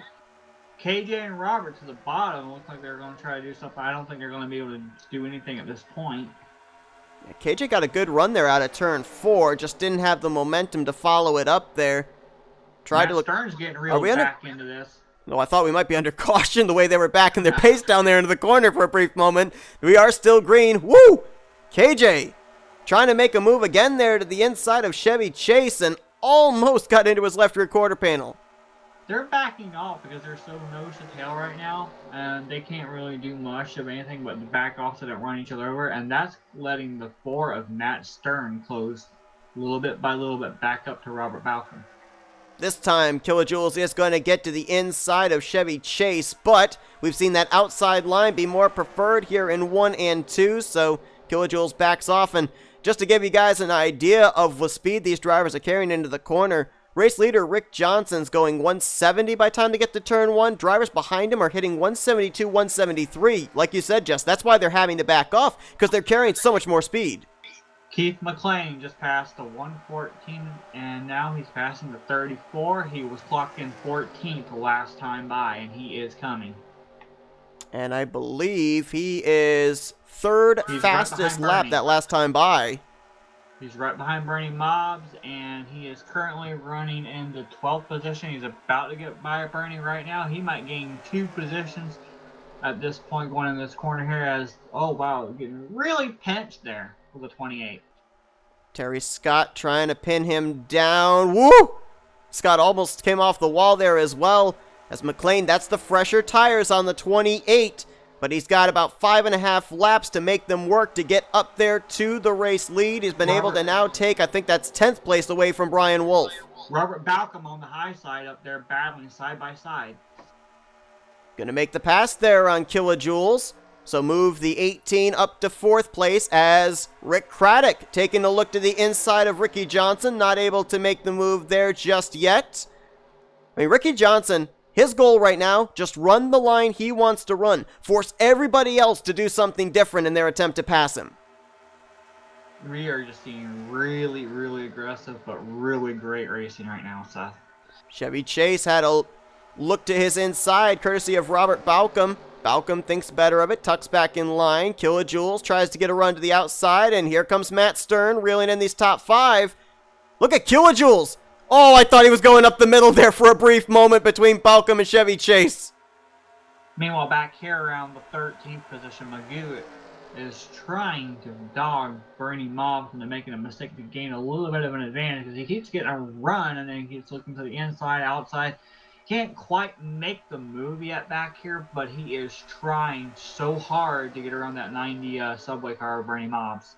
Kilojoules now to the inside of Chevy Chase for 3rd. Looks like he may clear coming off of turn 4. He will. Balcom now battling for 4th with Chevy Chase. And that 22... The more they battle, this is just going to pretty much kill any chance that they're going to have at getting that top spot from Rick Johnson here. Exactly. That's what I was going to say, because the 22 is needing someone to help push him up to the back bumper of the 93 if they're going to be able to make a move, and they just completed the 84th lap. We are now in the point of no return. If a caution came out, race would end under yellow. It would be over, yes, you're right. And KJ on the high side, going to go on the high side and just pass the 22. Look at the run he's getting through the center of the corner, able to get back to the throttle a lot sooner than I thought he'd be able to here this long into the run. Not quite clear of the 22 just yet. Look at Rick Johnson trying to offer the draft of the 22 to keep this side-by-side battle for 2nd going. Here comes the 28, Jess. He's up to 6th. Keith McLean. I was about to mention that, so this race ain't over yet. Oh my goodness. He's wide off for turn 2. Oh, Chevy Chase almost didn't give him the room. Balcom's going to hit the wall. 2.5 to go here as McLean's going to have to be the one to back out, at least for the moment. Keith is not going to sit still and just relax. He wants to get more and more each lap. But he's boxed in. He's boxed in right now, and he's running out of laps. Look at KJ. He's using a different line than what Rick is running on the straightaways. He's going to try to see if he can actually outmaneuver Rick, I would believe. And here goes the 28 to the inside of Robert Balcom now. He's going to move to 4th position, but the question is, does he have enough tires? Does he have enough speed? Whoa, almost off the nose there of Balcom to be able to get from 4th up to the race lead in less than a lap and a half. 3 wide back here, Bernie Mobbs, the 33 of Jimmy Dale, and there's contact. Brad Otto is around and in the wall. Caution is out. And the leaders had not hit the line yet. Rick Johnson's going to come to the stripe and he will take the white flag and the caution flag and be winning the Cruisin' for Cannon 176 here tonight at Auto Club. Yeah, I saw that going on back there, so I decided I would like scan through the field for one moment, and I saw a little battle going on. I went up there, and I didn't realize it was 3 wide going that corner. The 310 of Brad Otto. So tight racing right there. Barely got tagged. I mean, you know, it's obviously an exciting finish, but you kind of wish that last lap had played out, because we saw Kilojoules kind of playing some mind games of where he could make a move there on Rick Johnson. Keith is what I wanted to see. Exactly. I wanted to see what he was going to do. He was up to 3rd place. Would he have had enough to get these two to take that race win? It was going to be close.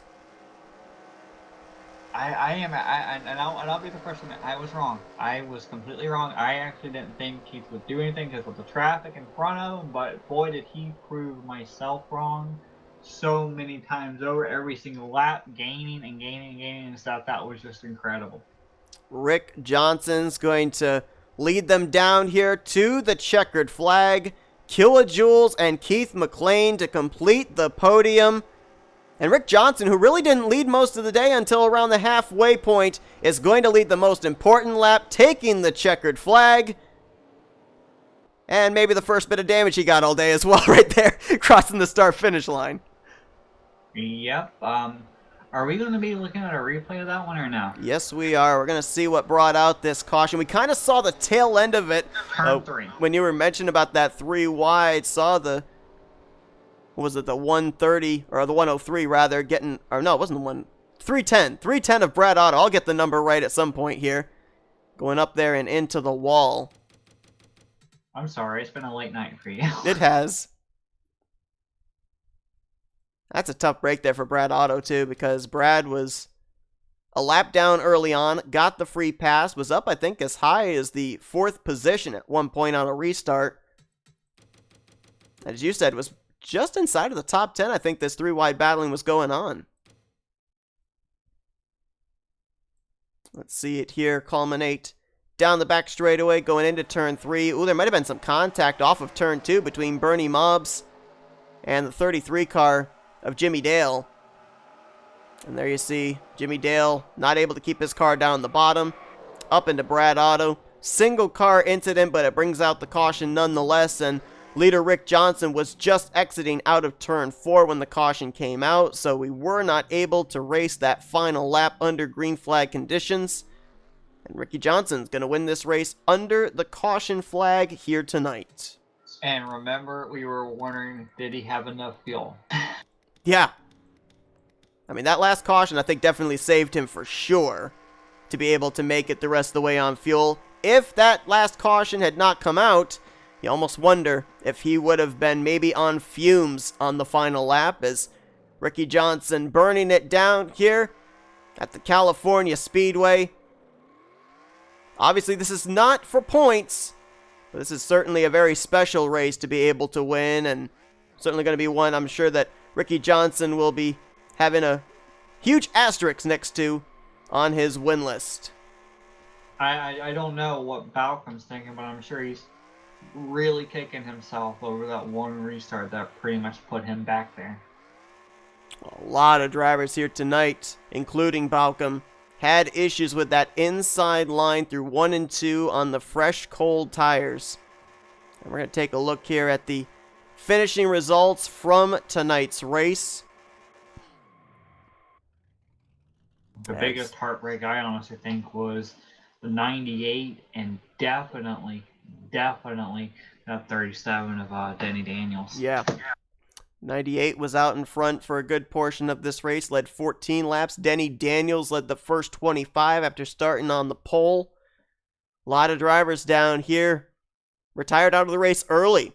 I think that we lost Fernco about 5 laps in. We mentioned Denny Daniels about 25 laps in. A number of these drivers didn't even make it to the halfway point. Brian Voiles. We saw Brian Voiles get into an incident off of turn 2 when he slid up and just barely got the edge of another driver going up against the wall. Yeah, Wings had worked his way back up through the field after being involved in the first caution of the day. 95 of Diesel had gotten a caution that saved him after he spun out trying to come to pit road. So many good drivers, and we saw really good racing. That's just, you got that bottom. You're just so loose. There's no grip, cold tires, etc., and you just can't do much of anything with it. And it just makes me wonder if we ran Auto Club or we ran a different version, would we have had a longer green flag run? But still, that's what makes these things challenging. Is you put in, okay, well, we're not going to put any grip like for the first few laps down there. We're going to put your own cold tires. We're going to make it open setup, and then that's when you actually have a real race, because then you've got to maneuver and think about, okay, I need to make a dive at this corner. I get a run on this corner.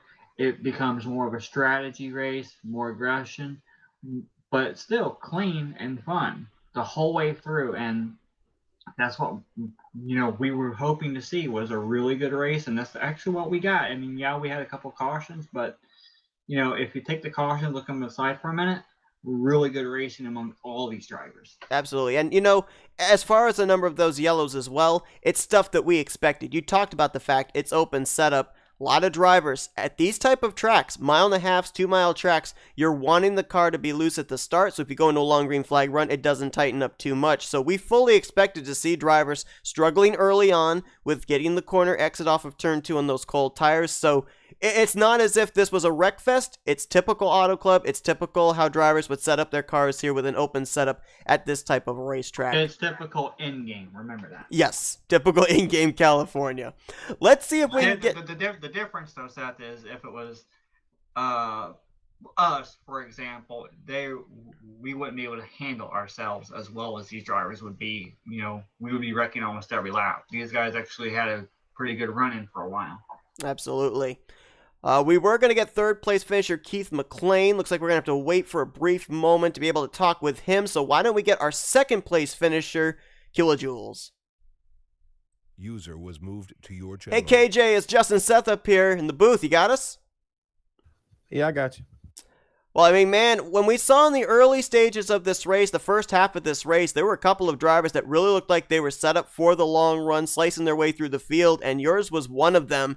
Wondered if maybe here on this longer run coming to the checkers, if you might have had something there for the 193, where were you needing just a little bit extra? And where were you planning on making your move if we got down to that final lap under green flag conditions? Yeah, Seth, the car was set up for the long run, but I had speed on short run too. I was kind of just riding there before that last caution, trying to save a little gas because it was pretty close. And when we had that caution, that just put a heat cycle on the tires and it evened the tires out. I couldn't run my line like I normally could because I could hook the high line to the corners and get like a massive run on everybody. I think if the caution wouldn't have came out, I might have had him, but once the caution came out, the tires evened out and I just couldn't turn enough to get up under him. We saw a lot of drivers really have difficulty with the aero push, running in the draft of other drivers, especially off of turn 4.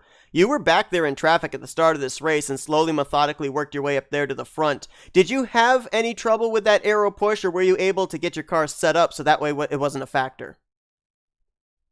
I was pretty loose on cold tires. I couldn't run the bottom for about 5 laps. I run the middle to the high side, but I was running such a high entry, it kind of took care of the push exit because I could just run a straight line off the corner. I didn't really have that problem until that last restart with the heat cycle. The car was just too tight then, center exit, especially turn 4. But I didn't really have a problem with it. I could see where everybody about 10 laps in, they were starting to push. And that's when I was starting to pass people. I could hook the bottom better than they could. Hey, KJ, I have a question for you. We were watching Rick that whole run toward the end of this race. We were watching him saving fuel. How often were you looking at your fuel this whole race? Or were you looking at your tires more so? I think it was good. It was showing splash when we went green, but I had 4 cars in front of me and I could get off the corner so fast that I was actually clutching going down into the corners just to try to save a little bit extra. I think I was a lap and a half to the good, but when you're out front, you burn more fuel. So I wanted to try to save a little bit in case it went green to the end. I could just pull out and kind of I could try to kind of run it harder because I knew Ricky was close, and I figured if I got out front, I could run it hard, and him trying to keep up with me, I could run him out of gas. Well, I mean, also I want to say I really, really love your car. Thank you. That's the Old Faithful paint scheme. That's the only paint scheme I have for this mod, and I've always ran it.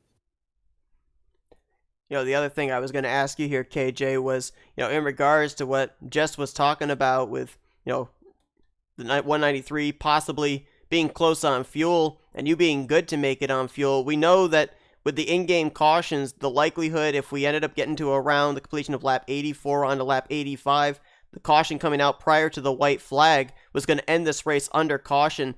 Was that in the back of your mind as to when you had to make that move, or were you planning regardless of trying to see if you could make that move on the white flag lap? Yeah, before the caution came out, I was just getting ready to make a move around Chevy on the outside. I was trying to get in position there, but I mean, once the caution came out, I knew it was like 8 to go. I had to go. So the first chance I got, I went to the bottom, and with the trucks being so draft sensitive, Robert got around me, and then I had to race around Robert again.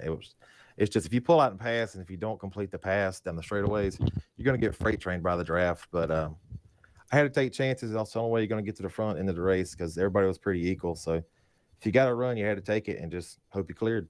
I have to say one thing to you, KJ.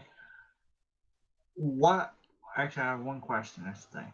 What was your mind, or what was going through your mind when you saw that there was a 28 car that was way in the back, that wasn't even anywhere in existence in the top 10, all of a sudden on your back bumper? Honestly, I did not know Keith was there until we hit the start finish line, and I said something in team chat. If it had went one more lap, I think Keith would have had both of us.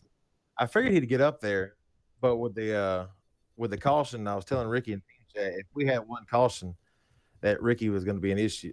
Keith was going to be an issue, and I looked up coming to the line, and there was Keith. So if it went one more lap, you never know what would have happened. He hit for tires. I commented on that to the south. I didn't think he could get through traffic that quickly. I didn't expect him to get. I expected him to get probably like maybe 11th or 10th and pretty much bottom out. But he flew right up there, and I'm just amazed that he got where he got. But I mean, I'm sure that pretty much scared the both of you up there when you saw that 28 coming. Yeah, Keith can wheel it when he's got the right mindset. We'll put it that way. Keith can wheel it pretty good, and last time I heard from him, he was stuck in traffic, and I looked up and he was third right behind us. So. And one more thing before I turn it back over to Seth for you. Last time I saw you was over in our team speak a really long time ago, and you took a vacation. You were in a championship battle, I think, at that point with Zach Rogers and everyone else, and you had taken a break to be with your woman, and I believe you guys got engaged and married and everything else back then, didn't you? Yeah, I actually had to forfeit my championship four spot because I went and got hitched that weekend. So yeah. I never got to say this because this is pretty much like over a year here. But congratulations, and I hope everything's going good for you. Yeah, she's in the other room. She was watching the broadcast. So yeah. Well, KJ, a great run for you here tonight overall. We really wish that last lap had been able to be run under green flag conditions. Would have loved to have seen what would have happened between you as well as Ricky and Keith. See who would have been able to get to the start-finish line first there with the checkered flag in the air. But tremendous job of working your way through the field. You're bringing home second place here tonight, and we're now going to turn the microphone over to you and let you do some shout-outs. Oh, there's a lot. Let's see if I can get them right. First of all, I want to say thank you for the family of Cannon for letting us do this. Our thoughts and prayers are with the family. I can't imagine what they're going through then and going through still now. It was a good race. I want to say congrats to Ricky. Ricky won the race. So I want to make sure I do that. Also want to give a shout out to the broadcast booth, Seth and Jess. Y'all did a good job. I was kind of watching it and listening to it while I was racing. So thank you for putting it on. Also want to thank the admins at BSR, Magoo, Brian, and I think Jeff Havoc. I hope I got his name right. He goes by Tower in the game. Also want to say thanks for him and helping us get with the connection with the radio broadcast. Thanks for putting that on there. I don't know. There's just so much to do. I'm sure I'm forgetting something. So thank you everybody for putting the race on. Hopefully it was a good race to watch. And thoughts and prayers go out with the family. And one last thing, I also want to give a shout out to a friend of mine, Hezzy. His dad, Danny, is going through some issues. So thoughts and prayers with Danny. Well, that's Kilojoules. Brings it home second place here tonight in the Cruising for Cannon 176 at California. Congrats on a great run there, KJ. And, obviously hope to be able to race against you sometime here in the future. Been a while, but great run for you tonight. Congrats. Thank you, guys. It was nice seeing you all again. Appreciate the broadcast. And I believe we actually do have our third place finisher here now, Keith McLean. User was moved to your Hey, channel. Keith, it's Jess and Seth up here in the booth. You got us? Well, we'll try again here. Keith McLean, you got us up here in the booth?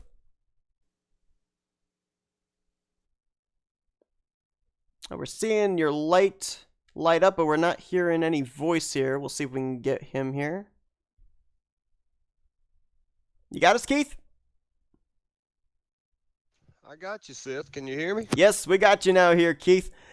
Man, I was saying here in the closing stages of this race that I thought it was going to be track position over tires, and you nearly proved me wrong. Fighting your way from 18th up to 3rd there in the closing stages. Man, if you'd had that final lap under green, did you have that win in the bag? I'd have took my teammates 3 wide. Ain't no doubt. We saw, obviously, you have to work your way from the back to the front after you had started up at the front. How much different was the car? I know it's open setup, and so you're able to make adjustments accordingly, but how much different did the car drive being up front as opposed to being back there in traffic in this closing stages? At the end, everybody, there was only like 4 or 5 people pitted, so I figured I'd go ahead and take 4. We had low fuel. I only threw like 5 tape on it. I added 10 clicks of track bar, and the thing was a rocket. It didn't matter. I waited a few laps, tried to take it easy because we were trying to get settled in, and then I was on. Then the truck was perfect. It was really good when we were up front, and we was just riding, and we were pulling away early, and then we had a caution fest kind of mess. But all in all, we were cruising for Cannon, and that's what this was about. And it was glad to see the community come together and try to bring awareness to what the media hadn't covered, for the travesty of this little boy who lost his life for no apparent reason.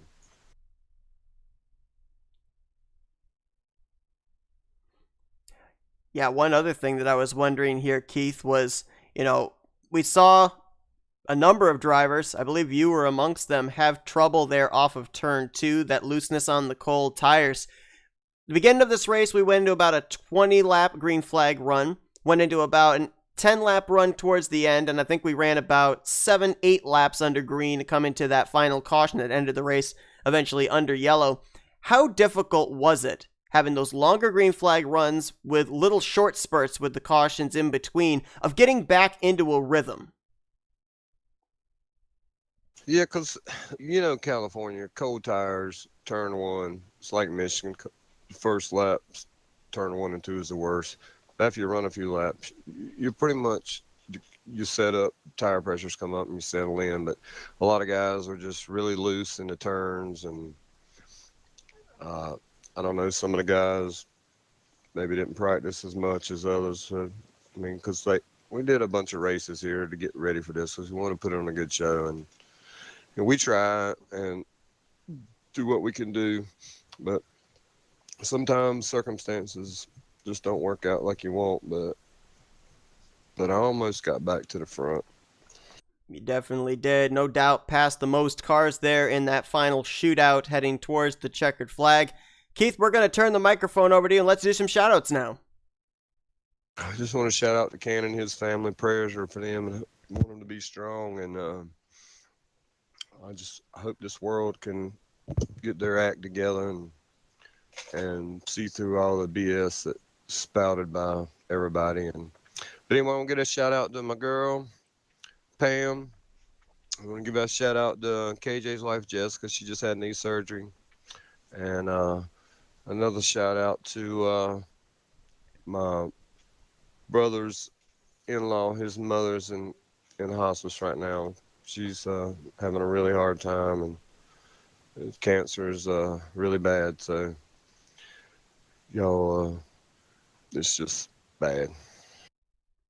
Well, Keith Am I- McLean nearly pulls it off here tonight at California, brings it home third place here tonight in the Cruisin' for Cannon 176. Congrats on a great run there, Keith. Obviously, as I said, we'd have loved to see how this thing had finished out under green flag conditions, but great podium finish for you here tonight. Congrats. Yeah, thank you. And also, I was running kilojoules setup, but that don't mean that. Well, he's I gonna. just Sorry, go ahead. he's already bragging about it. He's already said, make sure you tell him you run my setup. Well, he brings Kilojoule setup home in third place here tonight. That is Keith McLean. And let's now go User down was to moved out of Victory your channel. Lane, where Ricky Johnson is standing by. Led 28 laps here tonight, just a tick over Denny Daniels' 25, so did lead the most laps here this evening, en route to the victory.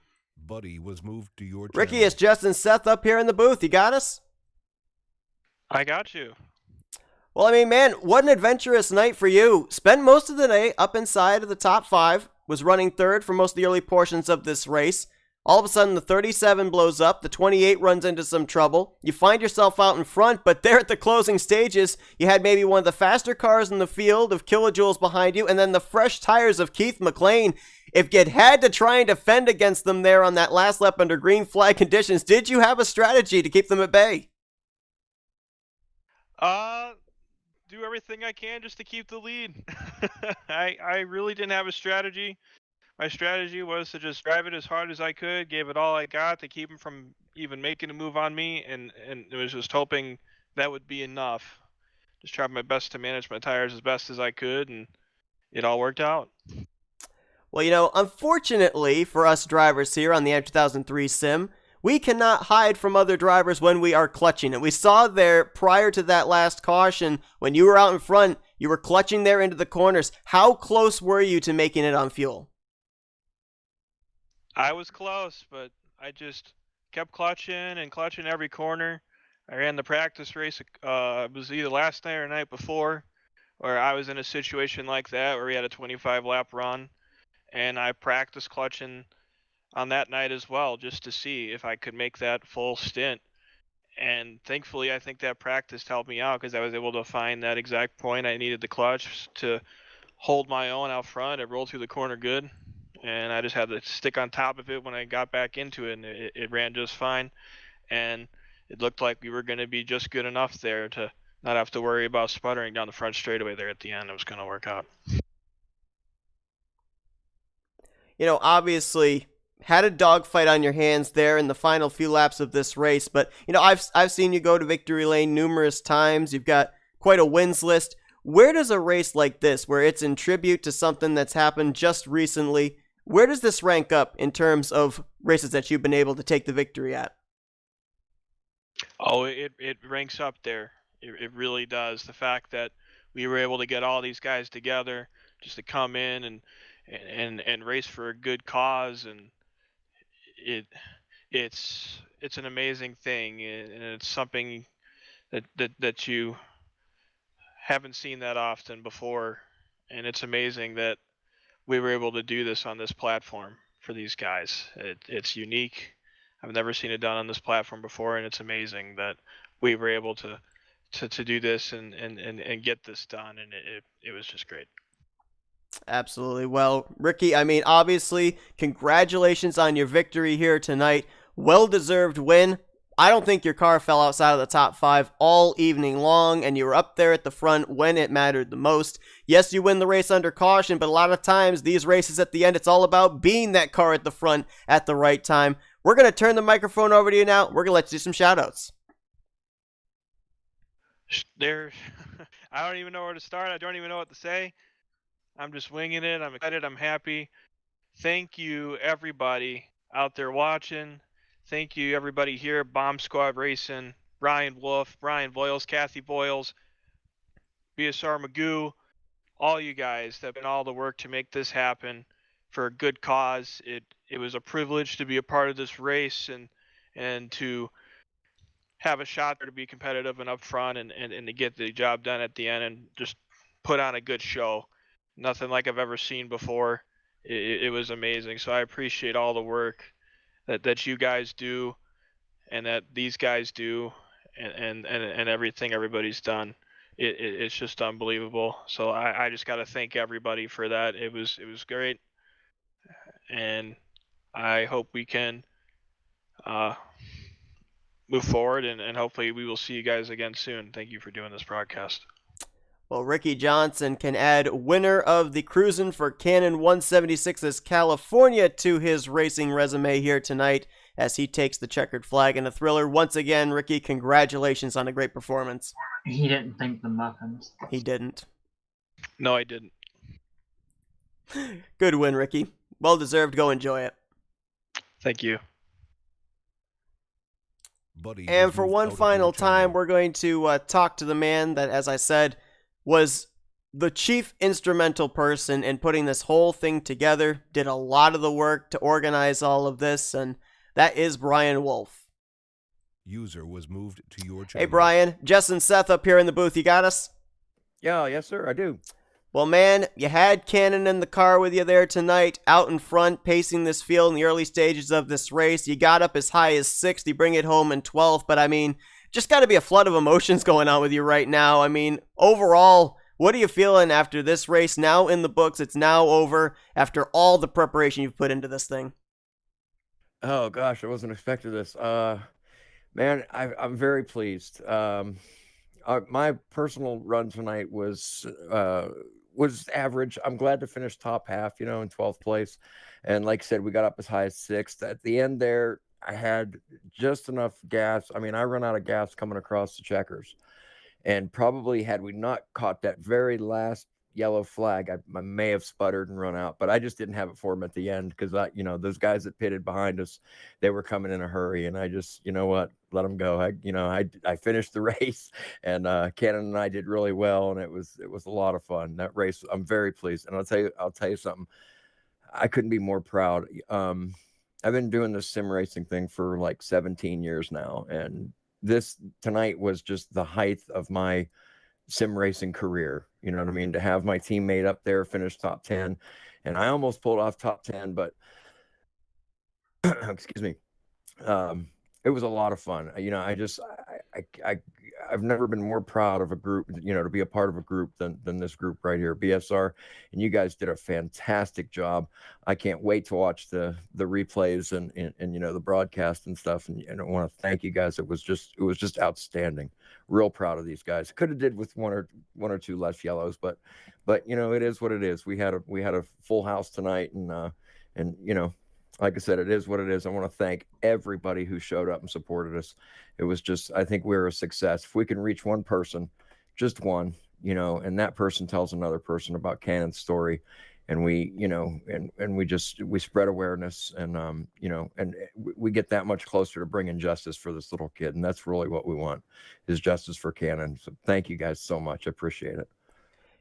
Brian, usually when I talk to a driver, I like to kind of go inside the head of the driver to give the people that are watching the broadcast a little bit of an inside view. When we were watching that pacing, that 4-wide pacing there at the initial start of this race, Jess very aptly kind of compared that to when they did the 3-wide salute for Dan Weldon. It's one of those kind of situations where when you're spectating watching it, you kind of feel guilty that you're talking over it. You feel that you should just be silent and observe what's going on. As a driver, being part of a formation like that, what is it like when you realize you're about to go green, you're trying to worry about, are you going to have the grip going into the corner with the cold tires, but at the same time, you've got something solemn like that going on. How difficult is it to be able to kind of mentally figure out what's going on at that time and have your priorities already in line for what's going to take place when you guys are getting ready to take the green flag for this 88 lapper? Oh goodness. Oh man, it was very emotional for me. It was, it was like we're here, we made it. I'm right behind the pace car. I got all this support just running behind me, and this family was getting so much support running behind me. It was emotional. I mean, I choked up right during that moment, and the race was not even in my mind. It really wasn't. And in those moments, I was just thinking about Cannon and how far we come to get to pull this event off, and you know, we did it, and I hope that we can even do more, you know, and just thinking about that kind of stuff. And you know, a part of my story with my association with Cannon was, you know, like I said before, when I did the research and came across the Cannon, you know, the Cannon Facebook pages, I just, you can't help fall in love with this kid. I mean, his smile and that is just everlasting, like I said in my pre-race thing. And as far as going from that and then right into the race, I just focused and said, you know what, just finish this thing. Just finish it. You know what I mean? Really pay attention, take care of the guy in front of you, just all the normal things. And the butterflies are there. I mean, they really are there. I mean, when we're gridding up and we're just, you know, just coming around and listening to instruction and doing this and doing that. And it's just like the real thing. I mean, I can't imagine a 5-year-old boy not ever fantasizing about racing on TV like they're heroes, you know. And this is the closest I'm ever going to come to that. And I think a lot of these guys feel the same way. And so this is something really, so that's why Cannon was just such a great fit for us. And you know, we just love the kid and we love his family. And you know, as I've gotten to know them, and it's a shame, you know.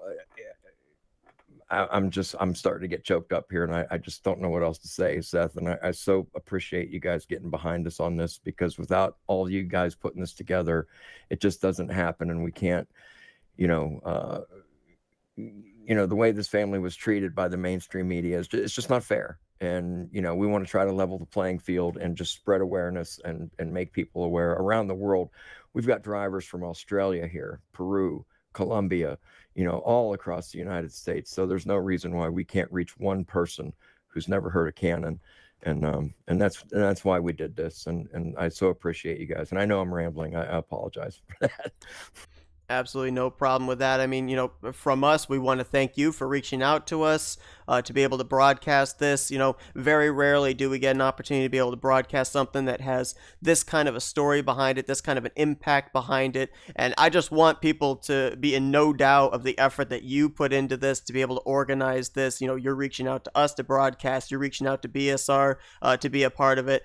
Jess and I alluded to the fact that there were at least 4, and there's probably other leagues that were represented here tonight with different drivers. I mean, this thing was definitely huge, a lot of support coming out, and I just want everybody to be in no two minds the effort that you put in. Job well done there, Brian. Oh, man, thank you so much. And yeah, I'm glad you brought up the other leagues, because we did have reps from Rolling Thunder Gaming. You know, I got to give a shout out because I raced with some of these guys on Saturday nights at TDR. You know, they were, you know, behind this. Every league that I've ever, you know, come in contact with has been, you know, just all supportive. You know what I mean? Go for it, you know. And so thanks for bringing those up. I appreciate that. Well, the whole sim racing community, you know, thank you guys so much. Appreciate it for, you know, I really feel like I'm a part of something, and to be able to bring this to, you know, be able to bring Cannon's story, and, you know, it's, you know, maybe some people really think about it and research and, you know, and think differently about this world, you know. Absolutely. Well, Brian, once again, we thank you for reaching out to us. We appreciate the effort that you've put into this, and well done on the job that you've done and getting this thing organized, and just hope that everybody realizes the effort that you put in. I appreciate that. Thank you. Were you guys going to talk to Magoo real quick? Yes, we were. Oh, okay. Thank you. Let's actually get him down here right now. Moved out of your channel. User was moved to your channel. All right, Magoo, it's Seth and Jess down here in the booth. You got us? Yeah, I do, Seth. Well, I mean, let's first talk about your race here tonight. I mean, a crazy one here this evening at California. A lot of drivers struggling with grip off of the corners and everything. I mean, from your perspective, what was the main thing you were dealing with here tonight?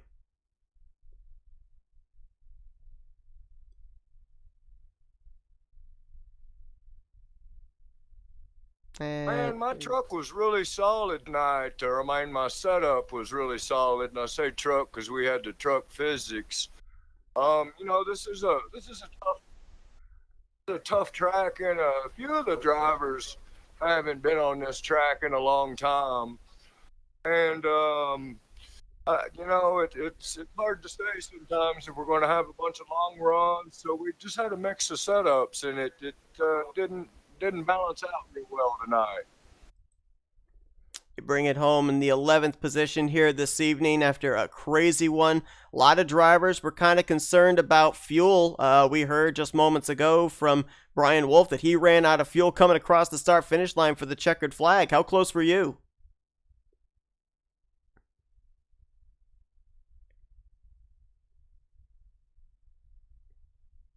I was actually 3 laps to the good. I know me and a few guys, we were topping off each lap there, and that was right on the button. So we were really hoping it was going to go green the rest of the way. And some of the guys stayed out to gain track position, so we knew they were 3 to 4 laps short.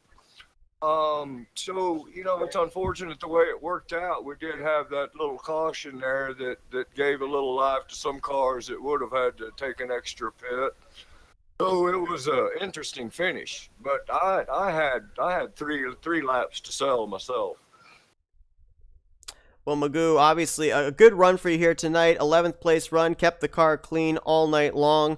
An amazing turnout here tonight, obviously, in support of Cannon. And we're now going to turn the microphone over to you. Let's do some shout-outs here.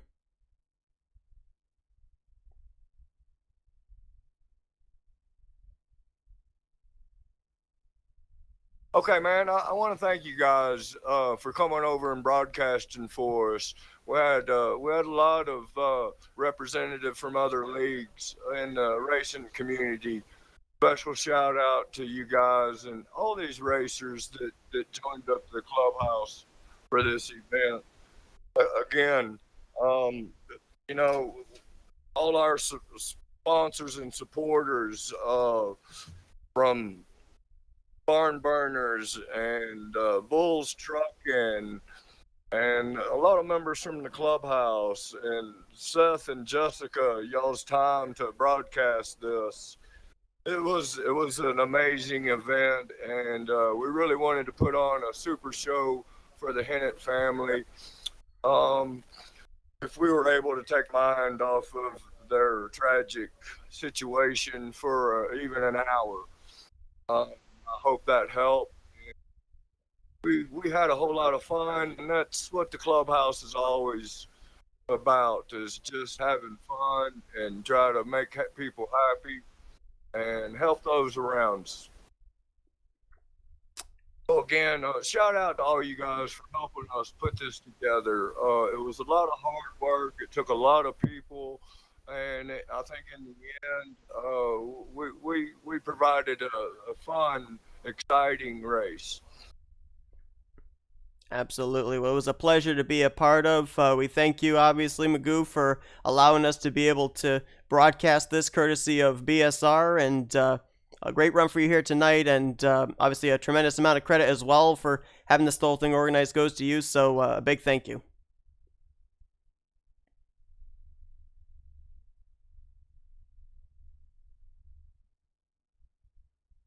Thank you so much, Seth. I appreciate y'all's time. Let's get together again, sir. Absolutely. Well, User was moved the race is in the books, 88 laps. Ricky Johnson takes the checkered flag, and Jess, I think we touched on it just a little bit. There may have been a little bit more cautions than we would typically expect for an auto club race, but based on the conditions, we somewhat expected it with the cold tires. But then when you think about the fact as well, no points on the line, no pride on the line, no championship on the line. It's drivers getting together for a common purpose, supporting a family that lost their son at 5 years old. I mean, that really, I think, is just the thing that stands out the most. Yeah, the fact that these drivers came together and decided, you know what? Yeah, I'll be part of that. They didn't have to. They weren't forced to. It wasn't a requirement.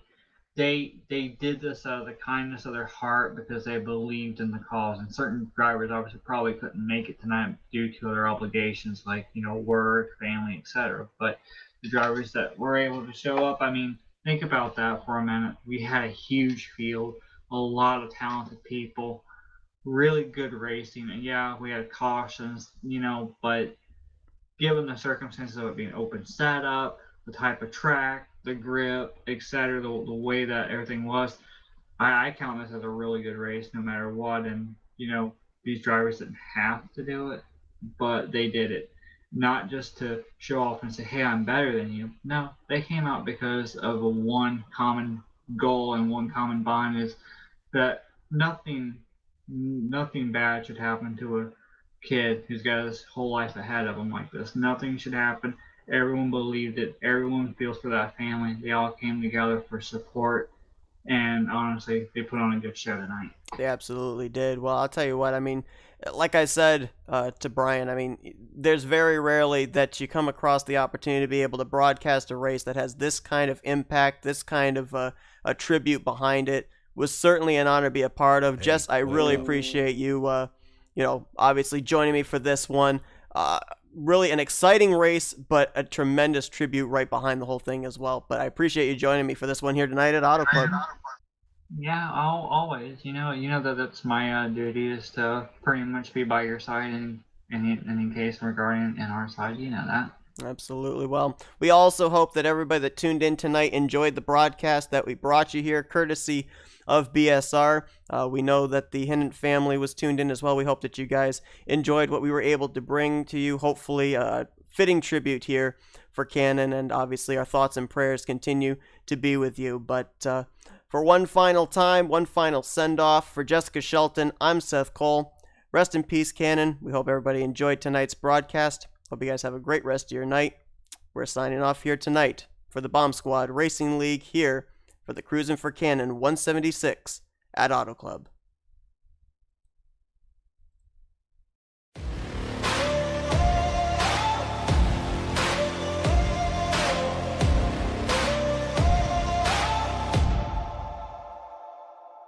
I've got that lightning inside me.